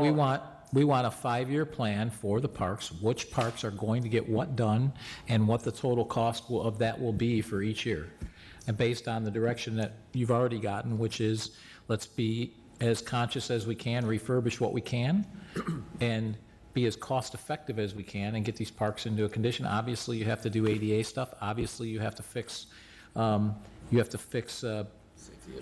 heaved basketball courts and trashed parking lots and all of those types of things, benches that are no longer ADA compliant. We have to fix all of that stuff. So what does that mean?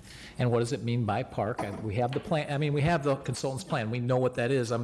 I didn't bring it with me, but we have a summary of the condition of all 64 parks. So we have that information. So let's dive into that a little more detail and give us a 5-year plan.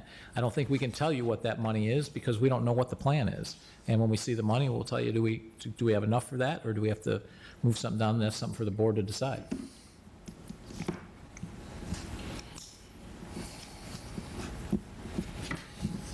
Is that clear enough, Gary? Got it. Okay.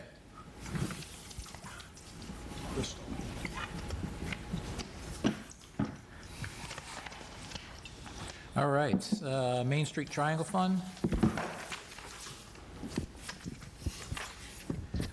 I don't know that there's a whole lot here except for, and I'll just comment on this real quick, and then if anyone wants to jump in, they can.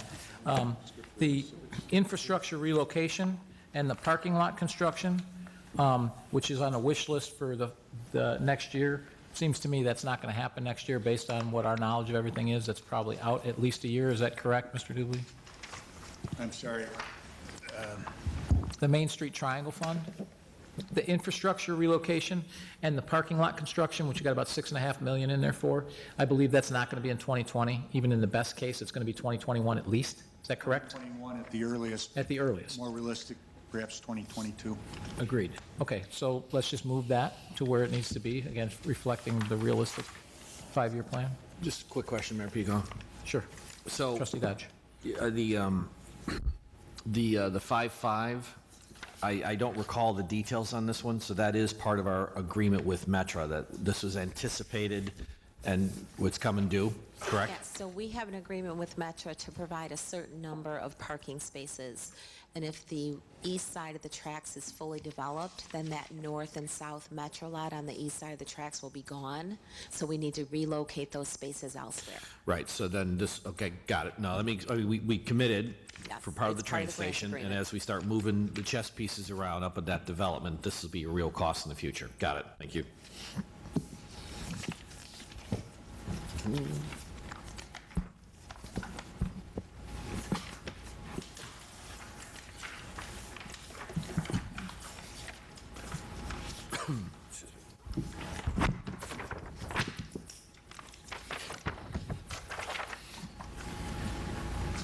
Going to the capital improvement fund. So one question I have on the top two, is that money that we're going to have to fund no matter what, or is that going to be funded out of IDOT funding, provided that they, that project becomes part of the capital plan, which we won't know, I guess they're going to release at the end of this month? Right, so those, as of today, from what I understand, and is Christie? Okay. Those are projects that we are going to do, and we will be partially reimbursed with federal funding. But we have to budget the full amount as the expense, and then we'll receive some of it back as a revenue source. So this, we're going to get 70% of this back, is that correct?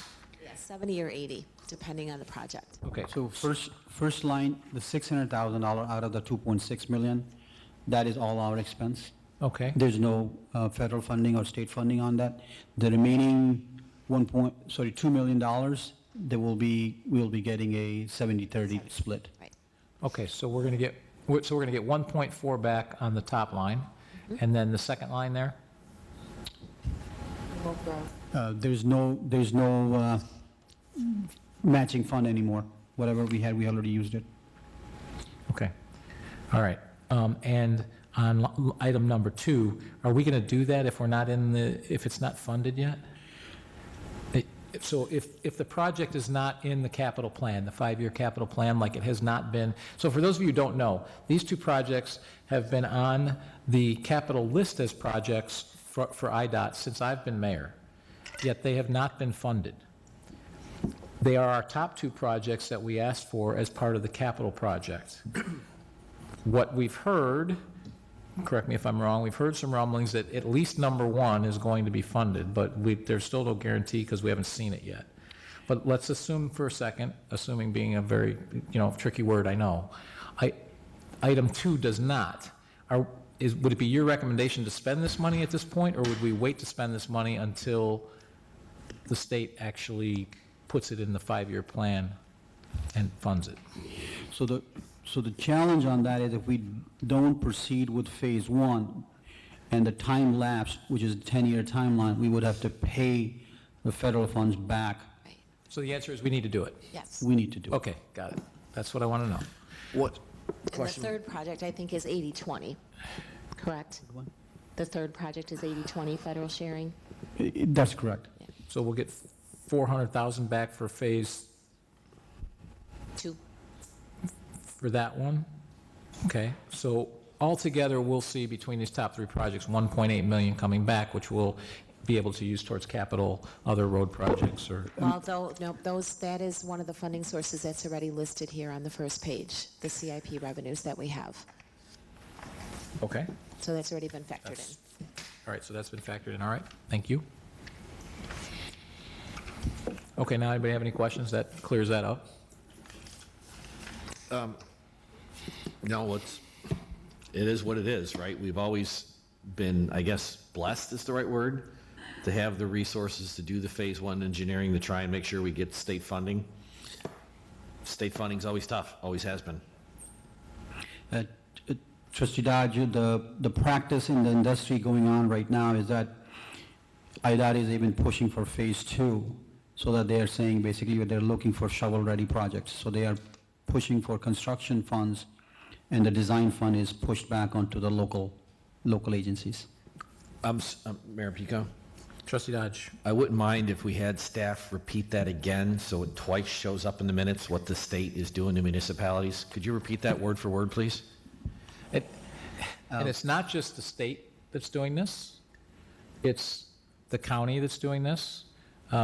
We had a recent meeting with the county on a project which didn't get funded for us, that is on a county road, that we've done the engineering, we've done the land act, we've got everything done that needs to be done, and they agreed it's their project to fund, and it's shovel-ready, it's as shovel-ready as it gets, and yet no funding for it. So what the state continually does is they fund projects that aren't shovel-ready, then they don't pay it, and then they don't spend the money.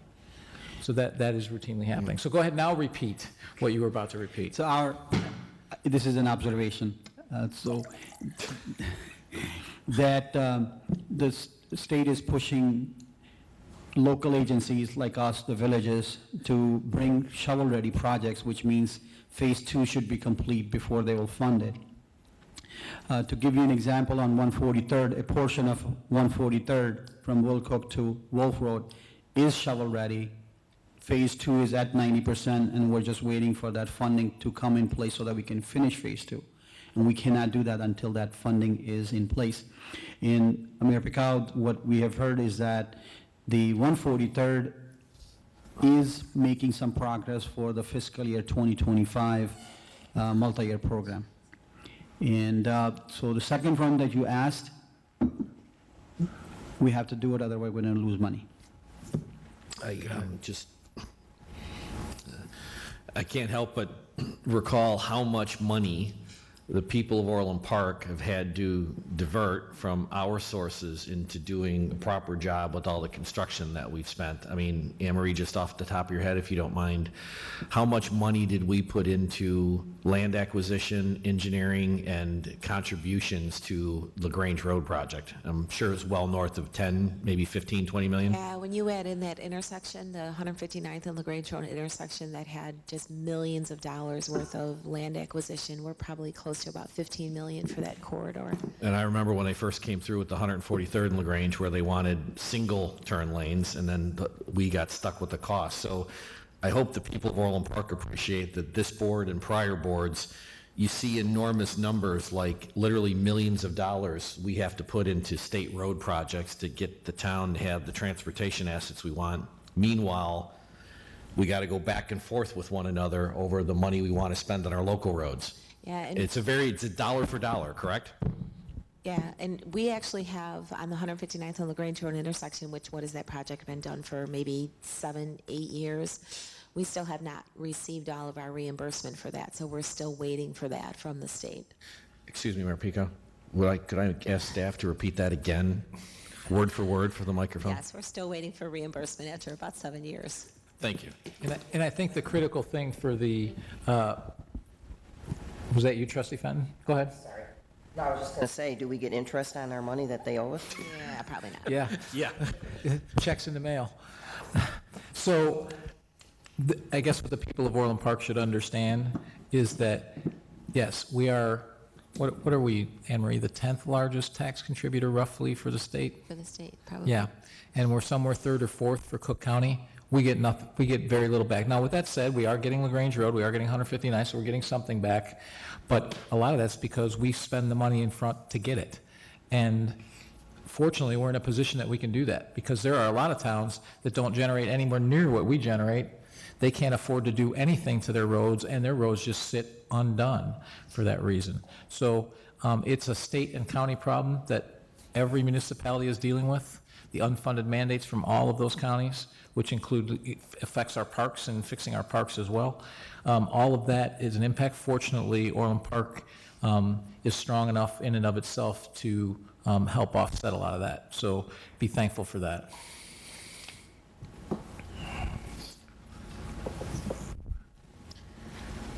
Do we have any comments, any other questions or comments for the roadway program or anything? Mayor Pico. Trustee Dodge. So as I've stated before, and we've talked about these numbers for a while, there's nothing in 1 and 2 that surprised me in terms of the size of the number or the number of years we've got to spend these numbers.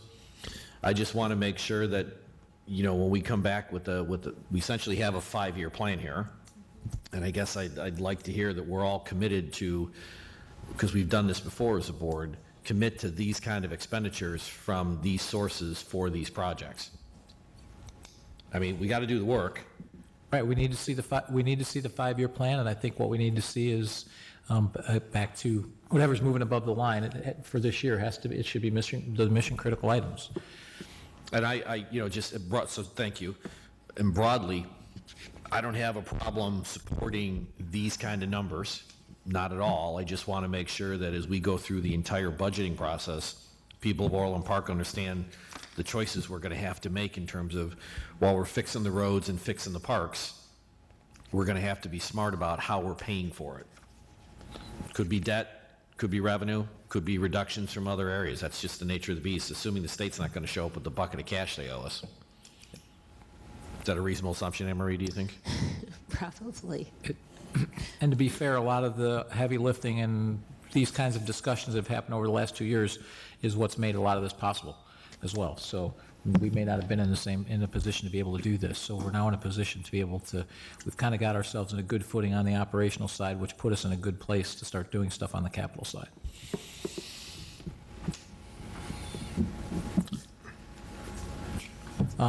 The other question I had for this is, I think, is the bike path in here or is the bike path down? Yeah, that's back on the first page. It's like So, the 4th row down. The 104th bike path? Mhm. I think it's critical that we don't fund stuff that we know. So we've heard that to our face that, Cook County has said that's ours and we should be doing this, and they want to relook at the engineering. So I don't think we should roll that into mission critical, because Cook County has said that that's something that they're planning on funding. So now, whether or not it actually happens is another story, but I believe it's a couple $1 million for that project, correct? The 104th right there, yeah. So let's make sure that we don't, because that's the entire cost of that, correct? Yes. Right. So Cook County has said that's our road, it should be ours. The reason that they didn't give us funding is they had some issues with design because they want to make it, we were trying to keep the cost down, and they're trying to make it completely compliant. So we'll see what they actually do. And we'll contribute to that cost, but we won't pay the full thing. My understanding is what we've contributed, and they're going to run with it from there. They have engineers in-house that will work with it, and they're supposed to be getting back to us. So, Mayor Pico? Rashid wasn't in that meeting, it was Sean that was in that meeting. No, this is an important one, and it's not going to be necessarily an easy bike path because of what's over there. Between Centennial, and this obviously then would connect into the path that's now in the grasslands. So it'll be a great, large, long track. So thrilled to see it happening. Do we happen to know when we're going to get this, when 159th is going to be done? And then when that light's going in at 104th? So 159 should be opening both directions. I mean, one direction is open, both directions in about next 45 days. Okay. That's what they're saying. But the project will still be completed sometime middle of next year. And then this will probably come, they're probably waiting out that project, correct? That's the understanding. All right, thank you. Well, so to update on that, because I get the updates too, so Rashid is absolutely correct. The last update is opening up the westbound lane sometime this month, and then they'll switch back and work some on the eastbound lanes to clean them up, and then everything all the way to 355 by the end of October is what we've been told. And then the landscaping will be done, pretty much it'll be landscaping next spring. This project isn't necessarily waiting on that. I mean, we have, but we went for a funding source in Cook County for this that we thought was a slam dunk because they wanted things that connected bike paths, connected to their properties, which it did, and was shovel-ready, which this is, because Phase 1 and Phase 2, and yet we still didn't get the funding. We had them in for about an hour-long conversation. They explained that the rationale was because they had some concerns with our engineering, because we engineered it to be as efficient as possible. Cook County doesn't necessarily work that way. So they wanted to handle some of the culverts and things like that in a different way. And that's what we were told, but the person who handles that portion of their budget said that this is absolutely something that they should fund, and it's a project that's ready to go. So we'll stay on that, and hopefully it will be done. Yeah, knock on wood. Checks in the mail. Mr. Chairman, when would Trustee Dodge asked this question, when will this traffic signal be put in for 104th? I don't think there is a traffic signal on 104th. 104th and 159th, I thought there was supposed to be a traffic signal there. I don't think there's a traffic signal there. I don't think that was ever in the plan. Not to. In the Wayback Machine, Senator Bill Maher promised it. Well, it's not in the engineering that's on anything that I've seen. God bless So the they're just state doing a and the left county. turn lane? So they're going to do a left turn lane from the westbound 159th across. I'll also go back and reconfirm and let you know. Okay, thank you. But that's my understanding. No. I'd like one. I distinctly remember, for what it's worth, let's see if it actually showed up on black and white on a piece of paper in the state. I remember Senator Maher claiming he had secured funding for that light, but it was waiting for the total project rebuild, because you cannot, as you're heading north on 104th, you cannot turn going west onto 159th with current traffic flows, let alone what's coming. Right. Correct. So it's, And I think their rationale is that there's a stoplight a half a mile over, and rather than two stoplights a half a mile apart, since most of that's local traffic, they should know where the other stoplight is, and they should go to that for a safe left-hand turn, which is what I would do and probably what you do. I get it. But I think that's their rationale. Doesn't mean you're right.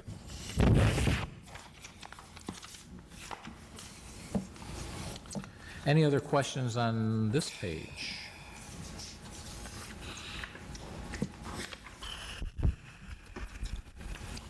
I guess I would have the same comments for some of these other ones that are county roads, is let's be sure that we're not funding and repairing all these, we should fix our roads first, rather than with all that we have to do, as opposed to, counting on county funding.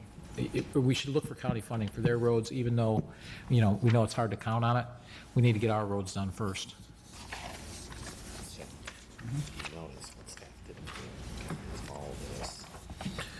Water and sewer fund? This. I think that's last.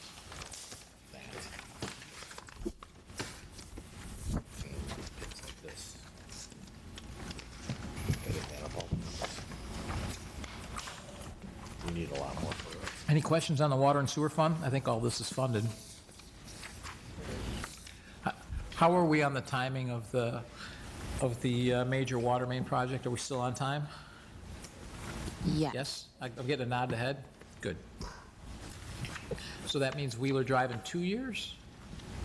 We have engineering next year. Okay. So we're looking at, so we're probably looking at 2022 then for Wheeler Drive, correct? Yeah, okay. And that will be the Wheeler Drive that'll be out of the water and sewer fund too, correct? Good.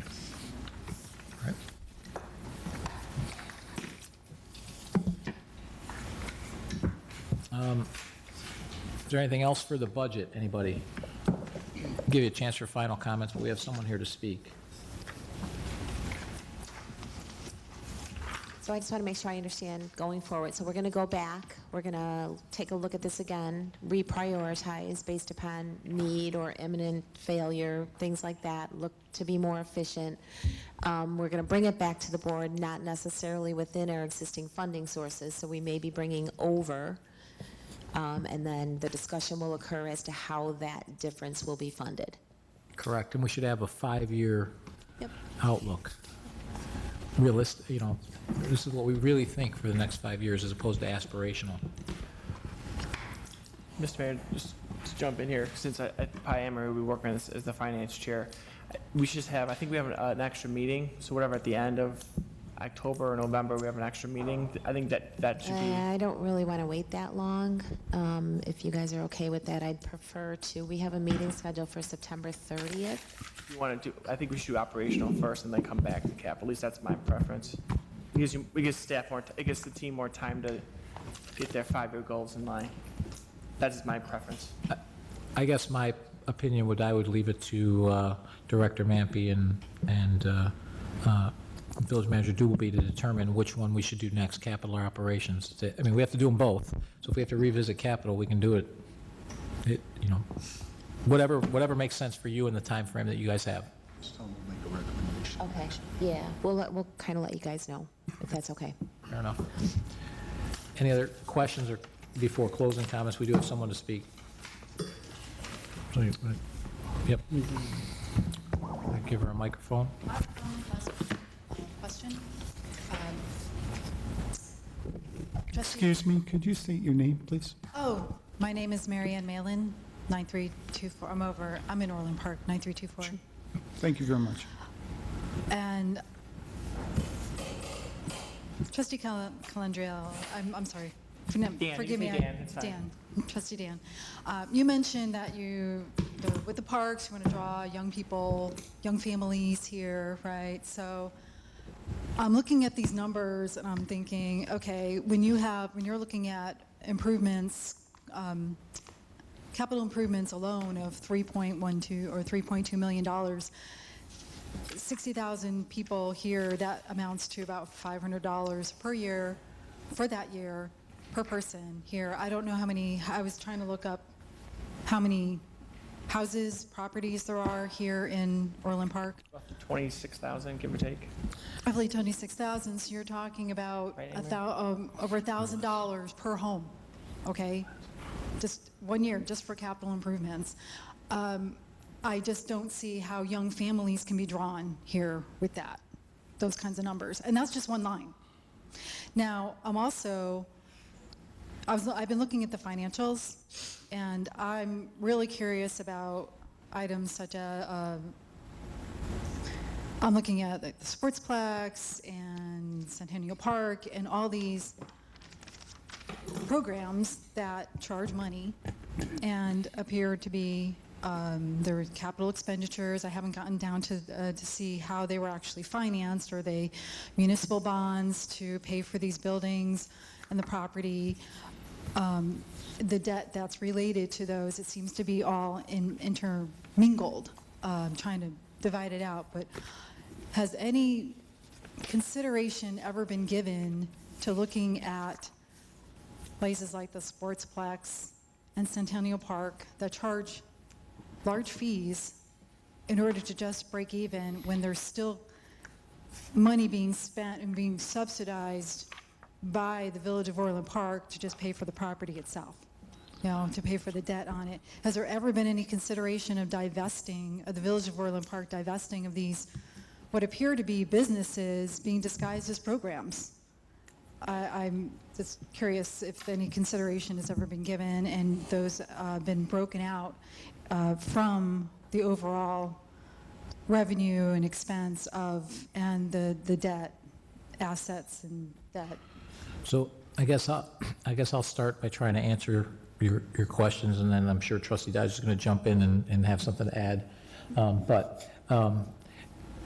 So first off, regarding our Parks and Rec programs, I think the board's stated goal from the beginning of when this was first started, because we don't have a park district, so we don't have a separate taxing body, it's paid for out of the village funds, so we levy for that, is that our levy subsidizes 50%, and then the Parks and Rec programs, the user fees and everything pay for the rest. That's been a board policy for a long time, since predates, I think, everyone here on the board.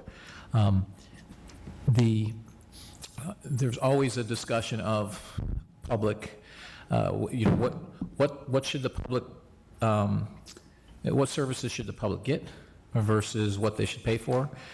Regarding your comments about how much things cost, yeah, stuff costs a lot of money.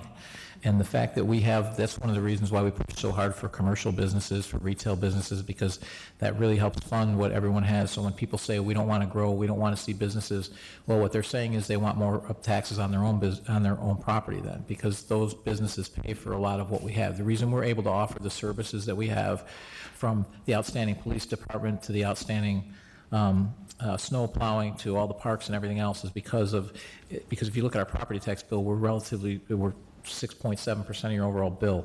So it's largely because of all of the rest of that happens. As far as your discussion about whether or not it's the right thing for a public to have these parks versus these spaces, I guess that's a discussion that you can have in pretty much any community, but the communities have those as they're growing. And in Orland Park's case, as they were growing, they made the decision that we want to have parks, and they forced developers to build those parks. They made a decision to, vote in the mall, which brought us more revenue. We could have chosen not to do that, and we could have remained like some of our neighboring towns that didn't want it, that don't have that kind of revenue source, and they have far fewer parks, they have far fewer amenities.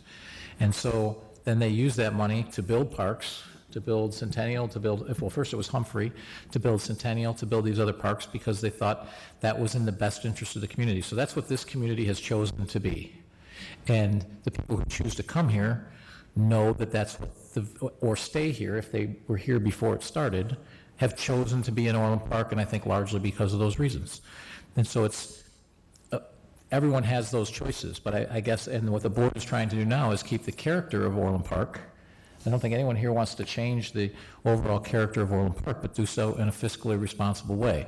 Now, to your point of some of our assets, I think it was actually the previous board, if I'm not mistaken, that put 7 properties up for sale, right, I believe? Yeah, we've been looking at... So we've been looking at getting some of our properties, and you heard me tonight say we need to look at some of our buildings and say, is that really something we should keep, or should we get rid of that? So those are decisions that the boards need to make. But I think the overall character of Orland Park, in my opinion, needs to continue to be the family-friendly village that we've been, which is a great place for me to be raised. And I was here before the mall, before the parks. But it was a great place for me to be raised, and it was a great place for me to raise my kids. And I'd like it to remain that way. So I think the other board members feel the same way. Yeah, so I guess just a couple of comments on that. So Robert Davidson Center is a perfect example. I mean, my daughter Ashley's 28. She did play school there, I think, or preschool. But the building is past its useful life, and so it's coming down, and we're not going to replace it. So we are looking at decommissioning village buildings and village assets because it's the right thing to do. So that's broadly in support of what the mayor said. Also, for many, many years, when a new subdivision came to town and we went from a cornfield to a subdivision, the fees and the charges the village mandated on a developer covered the infrastructure and the parks. So in a way, the first wave of homeowners that moved into a subdivision, explicitly they paid for the development of that park. That's just the way the math has worked. That's been by ordinance. So if you want to develop a new subdivision tomorrow, we mandate a park. You're putting it in, or you're giving us the monetary equivalent and we'll put it in. But ultimately, we both know that money doesn't disappear. It was in the cost of that land to the homeowners, it was in the cost of the house. Now we're at the stage, like a lot of towns that have grown quickly post-70s. I think Tinley's probably looking at the same thing. A lot of the south suburban area that grew up 70s, 80s, 90s, the infrastructure is just at an age. It's hideously expensive. And I think one of the challenges you see if the board's bouncing ideas around is how do you defend the character of a town, given that you've got these infrastructure costs and you got, quite frankly, pretty high expectations from our residents for what they get when, you know, they go to a park or they go to a, you know, facility or they come home to Orland Park or whatnot. So that's kind of how we got here. It's just unfortunately everything now is hideously expensive. And you heard chapter and verse what we deal with for years about the way the state does its financings and how we're not investing in your park or your road because we got a pop for a proper intersection on LaGrange Road, which is a federally marked highway, and the state controls the dollars. Very frustrating. For clarification purposes, I was focused more on items such as the Sportsplex, because I belong to Charter Fitness. I actually can't afford to join the Sportsplex. I pay $15 a month to belong to Charter Fitness. I mean, granted, it doesn't have a pool and all the, you know, anything fancy, but yet at the same time, I'm an Orland Park resident, and I can't even afford to pay to join the Sportsplex. So it's a case where is the Sportsplex, I go someplace to join a gym, and it's not owned by the Village of Orland Park. Do you know what I mean? It's a business. So it's I a understand. business being run by the Village of Orland Park. It's a business. And that's a good question. It's a question that every village, I know that certainly our directors have heard me ask, is what businesses should we be in and which ones shouldn't we be in? And that's a decision that every village has to make those decisions, because you are competing with other businesses when you are doing things that potentially the private sector can do. I would say when the Sportsplex was built, we didn't have nearly the amount of fitness center options as we have now. And I also know it was voted down in a referendum, but that referendum's advisory. So the board did what it thought was the best thing to do, was to build the Sportsplex. And I think if you were to ask this board right now, if this board took the Sportsplex and closed it tomorrow, we would all be voted out of office in our next election, because the people of Orland Park don't agree with you on that if you think the Sportsplex should be closed. So it's something that might give you a window into some of our other residents is in October we have a Parks and Rec Advisory Board meeting, and I know we've pushed this to the advisory board to advise us on a park in a particular neighborhood. And there is deep division inside that neighborhood. I guarantee you, whatever decision we make, half the people are going to like us and half the people aren't. That's the way it goes, and we're going to have to make that decision based on that advisory board. But at this point, the board, for example, the Sportsplex, most of us, with the exception of two, who have been reelected many times since the Sportsplex was put in, the rest of us, the Sportsplex is here. So we're dealing with what we have. The Orland Health and Fitness, for four of us, is here. So we have to deal with what we have. Revisiting those decisions doesn't matter because they're here. They exist. So now we have to determine going forward based on what's already here. We can't go back and turn back the clock. But the same thing could be said about Centennial Pool. There's a lot of things that you could say that about. Would somebody else have put in a pool complex? I don't know. But at the end of the day, we decided to build one. Yeah. Was that voted down in referendum as well? I have no idea if that even went to a referendum. So, and again, referendums are advisory because a two-sentence referendum doesn't really tell you all the details behind any of this. We have pages and pages of research and documents for all of the stuff that we do, and you get a two-sentence referendum. It's two sentences on your ballot.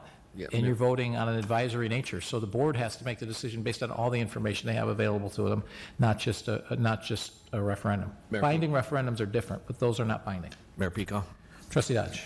I think that this is actually, thank you for bringing up the question, because it's the essential discussion every community and board has, which is, what do you want to be? What do your residents expect? And what's the price you charge, otherwise known as taxes? And it's a perpetual discussion for exactly this reason, right? There's plenty of folks that like some of the things we've done, plenty of folks who would rather see us spend the money elsewhere, but it's part of the ongoing dialogue. And what makes things challenging is we are a retail-heavy community, and we've been trying to keep the investments going in the community to still make it a great place to live in the southwest suburbs while we collectively deal with the challenges that's happening in retail North America, because it's sure not economically viable to build a whole lot of things in Cook County anytime soon. And so when you put it all together, what you just did, this is the way it ought to work. You have the right to the microphone. You brought up a great issue. We got to kick it around and figure out what we want the town to be. Could we stop doing certain things? Sure. And I think that the last couple, 3 years, we've been on that march to really try and find other efficiencies, because there's certain things about the community you want to keep investing in. So, I mean, thank you for the question. Don't have all the answers right now.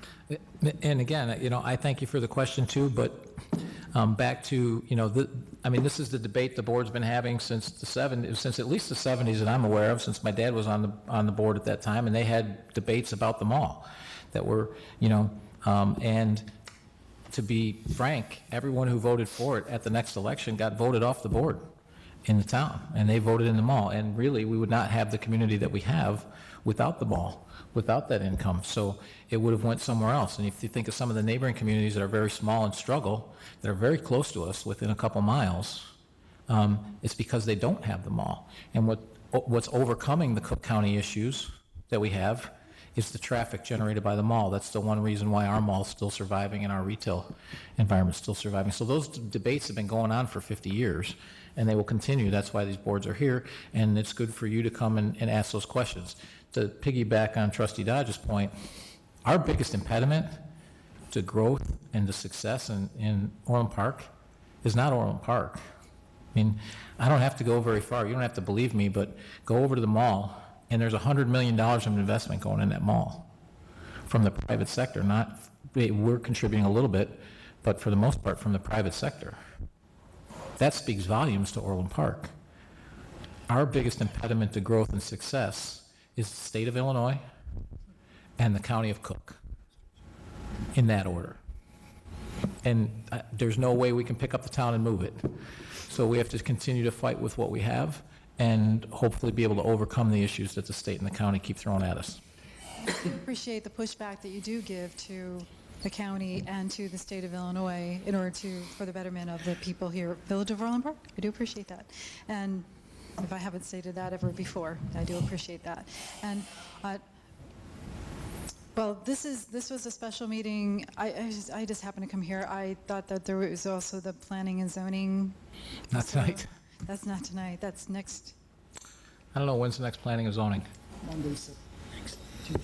Tuesday? Monday, September 16th. Next Tuesday, right? Next Tuesday. Oh, they mean on Tuesdays? Yeah. Oh, the Planning Commission Planning Commission? Planning- is next Tuesday, Next Tuesday at what time? Sorry. 7. 6 o'clock. Tuesday at 7. 7 o'clock. 7 o'clock for Planning Commission next Tuesday. Okay, So- because it sparks my mind, my memory. Thank you very much for your comments. Thank you. Thank you. So, board comments, anybody? Trustee Malani? No comments at this time. Trustee Benton? I just have one quick question. What does it cost us interest-wise for a line of credit versus just bonding out for the money? The interest rate on them is not very different. If we go out to the bond market, the early coupons are probably going to be exactly what we pay on a line of credit. The difference is when you issue bonds, you get all the proceeds all at once, Right. and you Line pay of credit, interest you from draw day down. one. You can draw on a line of credit, and then you're not paying interest on the full amount as of the first day. But when you do But the your rate's auditing... about the same. When you do your auditing, though, it's still considered a debt either way. The capacity is considered a debt. It's not actually on our financial statements, but it's in the footnotes. Okay. And thank you to all staff for all the hard work they did on the proposal that was brought forth tonight, and good luck fixing everything we just asked you to undo. Trustee Calandrello? I just want to thank all the village team for coming today and all the hard work. I appreciate it. I know you probably miss your families. It's already 8:15, so thank you for coming out and thank you for your hard work. And that's all. Thank you. Trustee Katsinas? I just want to thank the village staff for staying overtime. Thank you. Trustee Dodge? Just this is probably one of the healthier dialogues we've had about this, right? We've got to get after these big issues, figure out how we're going to lay it out, so happy for that, and I think we're going to have just as much, if not more fun, on the operating side. Well, we had a lot of that fun in the last 2 years. Trustee Healy? I'm looking forward to the 5-year plan. I think that's a great idea, and if we can get it done and follow through on it, that would be great. Yeah, I'd like to thank staff also, and, I know that a lot of people heard us talking about, hey, we may take out debt for this. Well, I'm fiscally conservative. I think a lot of the people on this board are as well, and most of the people are on this board, and that doesn't necessarily mean to never use debt. It means you use it wisely. And good businesses use debt all the time. I think Trustee Healy told me he's advising all his clients to go out to the debt market right now because the rates are so low. Borrowing for true capital costs makes a lot of sense because the costs of building these things they go up. Right now we're borrowing at about 2%, correct? And the costs go up more than 2% annually. So that's why we're having these discussions, is because we've freed up so much debt capacity in the last couple of years, over $30 million worth of debt in the last 2 years, and then 40 more million, as you pointed out, in the next couple of years. Now is the time to make these investments in our infrastructure so we don't fall woefully behind. Roads in particular, we can do 2-inch mills right now that are much cheaper than a complete reconstruction. If we wait a few more years, then it's a complete reconstruction. So the costs get magnified even more. So this was a very healthy discussion tonight, and I look forward to more of them. And I agree the operating discussion will be interesting, but I know we've had a lot of those discussions in the last 2 years in particular. So I want to thank staff as well for all the hard work, and thank you for all the hard work to come that we put on your plate. But I appreciate it. Motion adjourned? Second. All in favor? Aye. Aye. All opposed? Adjourned.